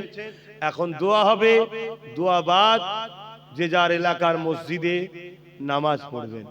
আমার ভাইদের বলছি, নামাজ ছেড়ে দিও না, নামাজ ছেড়ে দিও না। আল্লাহকে সেজদা দাও, আল্লাহকে রুকু দাও। যে মাথা আল্লাহর কাছে সেজদায় পড়ে, ওই মাথা আল্লাহ অন্য কারো কাছে নত হতে দেবে না। দাও আমার ভাইরা, তোমার গ্রামের ইমামের কাছে, মৌলী সাহেবের কাছে বসে দোয়া দরুদ শেখো। এখন কিছু যদি না জানো, শুধু সুবহানাল্লাহ সুবহানাল্লাহ সুবহানাল্লাহ দিয়ে পড়ো, ইমামের পিছনে ইক্তেদা করে পড়ো। এখন শেষ আর একটা কথা বলবো, মন দিয়ে শুনবেন। দাদা হুজুর আমার একা না, আপনাদের সবার। কারা কারা ভালোবাসেন একটু হাত তুলে দেখেন। দাদা হুজুর অনেক কষ্ট করে কিন্তু এই বাংলা ইসলাম প্রচার করেছে। বাংলা ইসলাম ছিল না, জানো তো নাকি? অনেক কষ্ট করেছে। সেই সিলসিলাটাকেও কিন্তু এখন রাজনীতির নেতারা মিটাতে চাইছে। কেন বলেন তো? কেন দাদা হুজুরের আওলাদরা জুলুম করলেই তার বিরুদ্ধে কথা বলে, ঠিক না বেটি? তাই চাইছে মুরিদগুলোকে দাদা হুজুরের থেকে সরিয়ে অন্যদিকে সরিয়ে দাও, যারা কমসে কম আমাদের বিরোধী করবে না। এমনও দল আছে দেখবেন এসব অন্যায় করলে বিরোধী করে না, আছে না নাই? এই সিলসিলাটাকে ক্ষতি করতে চাইছে। আপনারা দাদা হুজুর ছেড়ে দেবেন, পাঁচ হুজুর ছেড়ে দেবেন। অন্য কোন জায়গায় যদি ডেকে নিয়ে যায় দাদা হুজুর ছাড়া, সেই জায়গায় যাবেন, একটু সাবধান হন। সিলসিলাটাকে ক্ষতি করার জন্য একটা পরিকল্পনা চলছে। আর এই কথাটুকু ঘরে গিয়ে বালিশে মাথা দেবেন যখন, একটু ভাববেন যে আব্বাস সিদ্দিকী কেন বললো, সিলসিলাটাকে ক্ষতি করার চেষ্টা করছে। আশা করছি আল্লাহ আপনার মধ্যে উদয় করবে, আপনি উত্তর পেয়ে যাবেন। এর পিছনে কিন্তু শাসকের হাত আছে, শুনছেন? কারণ একটাই, কারণ বিগত সরকারও যখন ভুল করেছিল, সেই দাদা হুজুরের আওলাদের মধ্যেই কেউ কেউ কিন্তু প্রতিবাদ করেছিল। তার আমি নাম বলছি না, তাদের আমি নাম বলছি না, প্রতিবাদ করেছে না করে না, মানুষকে জাগিয়েছে, বুঝিয়েছে যে সরকার জুলুম করছে। মানুষ তখন তার পাশ থেকে সরে গেছে, মাদ্রাসায় জঙ্গি তৈরি হয় বলার শখ মিটে গেছে। বুঝতে পারছেন? কিন্তু একটা কথা বলবো, বিগত সরকার কিন্তু ভুল করার পরে ভুলটাকে ক্ষমা চেয়েছিল, তারপরেও কিন্তু আমরা তাকে মাফ করিনি। ঠিকই করেছেন, ভুল কিছু করেননি, মাফ করার মতো কথা নয় তো। মাদ্রাসায় জঙ্গি তৈরি হয় বলার সাহস তোদেরকে কে দিয়েছে? কথা বুঝছেন তো নাকি? কিন্তু একটা কথা মানতে হবে, বিগত সরকার কিন্তু দাদা হুজুর আওলাদদেরকে ওইভাবে গালিগালাজ দেয়নি আজকে সরকার যেভাবে দাদা হুজুর আওলাদকে গালিগালাজ করছে। যারাই বিগত সরকারকে ফেলে এই সরকারকে এনেছে, তারাই যখন আজকের এই সরকারের বিরুদ্ধে কথা বলছে, এই সরকারের লোকই কিন্তু তাদেরকে গাল দিচ্ছে। কথা মাথায় ঢুকছে না ঢুকে নেই? এর পিছনে একটা বিরাট বড় ষড়যন্ত্র চলছে সিলসিলাটাকে ক্ষতি করে দিবার। যে বিগত সরকার পড়ে গেছে কিন্তু ফুরফুরার মুরিদদের অবদানে। অতএব দরবার থেকে যদি জুলুম হয়, প্রতিবাদ যুগে যুগে দাদা হুজুর আওলাদরাই করে, শুনছেন তো নাকি? এই জন্য চাইছে এই দরবারটাকে শেষ করে দাও, না থাকবে দরবার, না থাকবে দরবারের অনুসারী, তাহলে আমরা হাজারো জুলুম করব। আমাদের বিরুদ্ধে যতই পীর সাহেব চিল্লাক, পীরজাদা চিল্লাক, মুরিদ তো কেউ শুনবে না। এই পরিকল্পনা একটা চলছে। তাহলে বলুন, জুলুমের বিরুদ্ধে বলা কি বন্ধ করে দিতে হবে? প্রত্যেকটা নবী জালিমের পক্ষে ছিল না বিরুদ্ধে ছিল? আওয়াজ দিয়ে বলুন, নবীরা জালিমের সাথ দিয়েছে না বিরুদ্ধে ছিল? জোরে বলুন। হযরত ইমামে আজম আবু হানিফা জালিম শাসকের বিরোধী করার জন্য জেল খেটেছে। ইমাম মালিক জালিম শাসকের বিরোধী করার জন্য জেল খেটেছে। আমার দাদা হুজুর জালিম শাসকের পক্ষে ছিল না বিরুদ্ধে ছিল? ব্রিটিশের পক্ষে ছিল না বিরুদ্ধে ছিল? তার আওলাদরা জালিম শাসকের পক্ষে থাকতে পারে? জোরে বলে। যখন তুমি বলেছিলে ভালো কাজ করবে, তখন তোমার সাথ সবাই দিয়েছে। 10,000 মাদ্রাসা হবে, ফুরফুরায় রেল হবে, উন্নত মানের পর্যটন কেন্দ্র হবে, ডবল ডবল চাকরি হবে, কি? আর এখন বাদাম বিক্রি করছে। ভালো কথা বলেছিল, মাদ্রাসা আলিয়া ইউনিভার্সিটি হবে, ভালোকে সাথ দিতে হবে না? কিন্তু আজ যখন তুমি আবার মাদ্রাসা ভাঙছো, দিওয়ান নামে নেই, তাহলে বিরোধী করবে না করবে না? কিন্তু তুমি প্ল্যান করছো অন্য, এইগুলোকে সব ধর্মের নামে অন্য দিকে ঢুকিয়ে দাও। অত সহজ তো আমার মনে হচ্ছে হবে না। হবে কি? আপনারা দাদা হুজুর ছেড়ে দেবেন? আওয়াজ দিয়ে বলুন, দাদা হুজুর ছেড়ে দেবেন? দাদা হুজুর ছেড়ে দেবেন? তাহলে একটু তাকবীর দিয়ে জালিমদেরকে জানিয়ে দিই, দাদা হুজুর পীর কেবলা। আরো জবান খুলে দাদা হুজুর পীর কেবলা, পাঁচ হুজুর পীর কেবলা, দাদা হুজুরের খলিফাগণ, আহলে সুন্নাত আল জামাআত, ফুরফুরা শরীফ নারে দিবে লব্বাইক ইয়া রাসূলুল্লাহ, নারে দিবে। কেন? আল্লাহ রসুল বলেছেন, হাক্কানি উলামাদের নমুনা হলো জালিম শাসকদের বিরুদ্ধে থাকবে, মজলুমের পক্ষে থাকবে। এটা হলো হক দল ও হক উলামাদের বৈশিষ্ট্য। মনে থাকবে তো? দাড়ি বড় থাকলে শুধু হয় না, টুপি বড় থাকলে হয় না, মসজিদ মাদ্রাসা থাকলে হয় না, বড় মুফতি বড় মুহাদ্দিস বড় মাওলানা হলে শুধু হয় না, ইবলিস বিরাট বড় মাওলানা। হাক্কানি উলামাদের বৈশিষ্ট্য কি? জালিম শাসকের বিরুদ্ধে থাকবে, মজলুমদের সাথে থাকবে। মজলুম যাদের উপর জুলুম করা হয় তাদের সাথ দেবে, জালিম শাসকের বিরুদ্ধে থাকবে। ইমাম বুখারী হুজুরও জালিম শাসকের জুলুমের শিকার হয়ে নিজের মাতৃভূমি ছেড়ে চলে যেতে হয়েছে। যুগে যুগে সবাই জালিমদের বিরুদ্ধে ছিল। আসেন দোয়া চাই, আল্লাহুম্মা আমিন। তওবা পড়িয়েছি, সকলে পড়ুন বিসমিল্লাহির রহমানির রহিম। আল্লাহ তাআলা, আমি জানা অজানা ইচ্ছা ও ইচ্ছা সকল গুনাহ হইতে তওবা করিতেছি। আস্তাগফিরুল্লাহ রাব্বি মিন কুল্লি যামবি ওয়া আতুবু ইলাইহি। আশহাদু আল্লা ইলাহা ইল্লাল্লাহু ওয়াহদাহু লা শারীকা লাহু ওয়া আশহাদু আন্না মুহাম্মাদান আবদুহু ওয়া রাসূলুহু। লা ইলাহা ইল্লাল্লাহ মুহাম্মাদুর রাসূলুল্লাহ সাল্লাল্লাহু আলাইহি ওয়াসাল্লাম।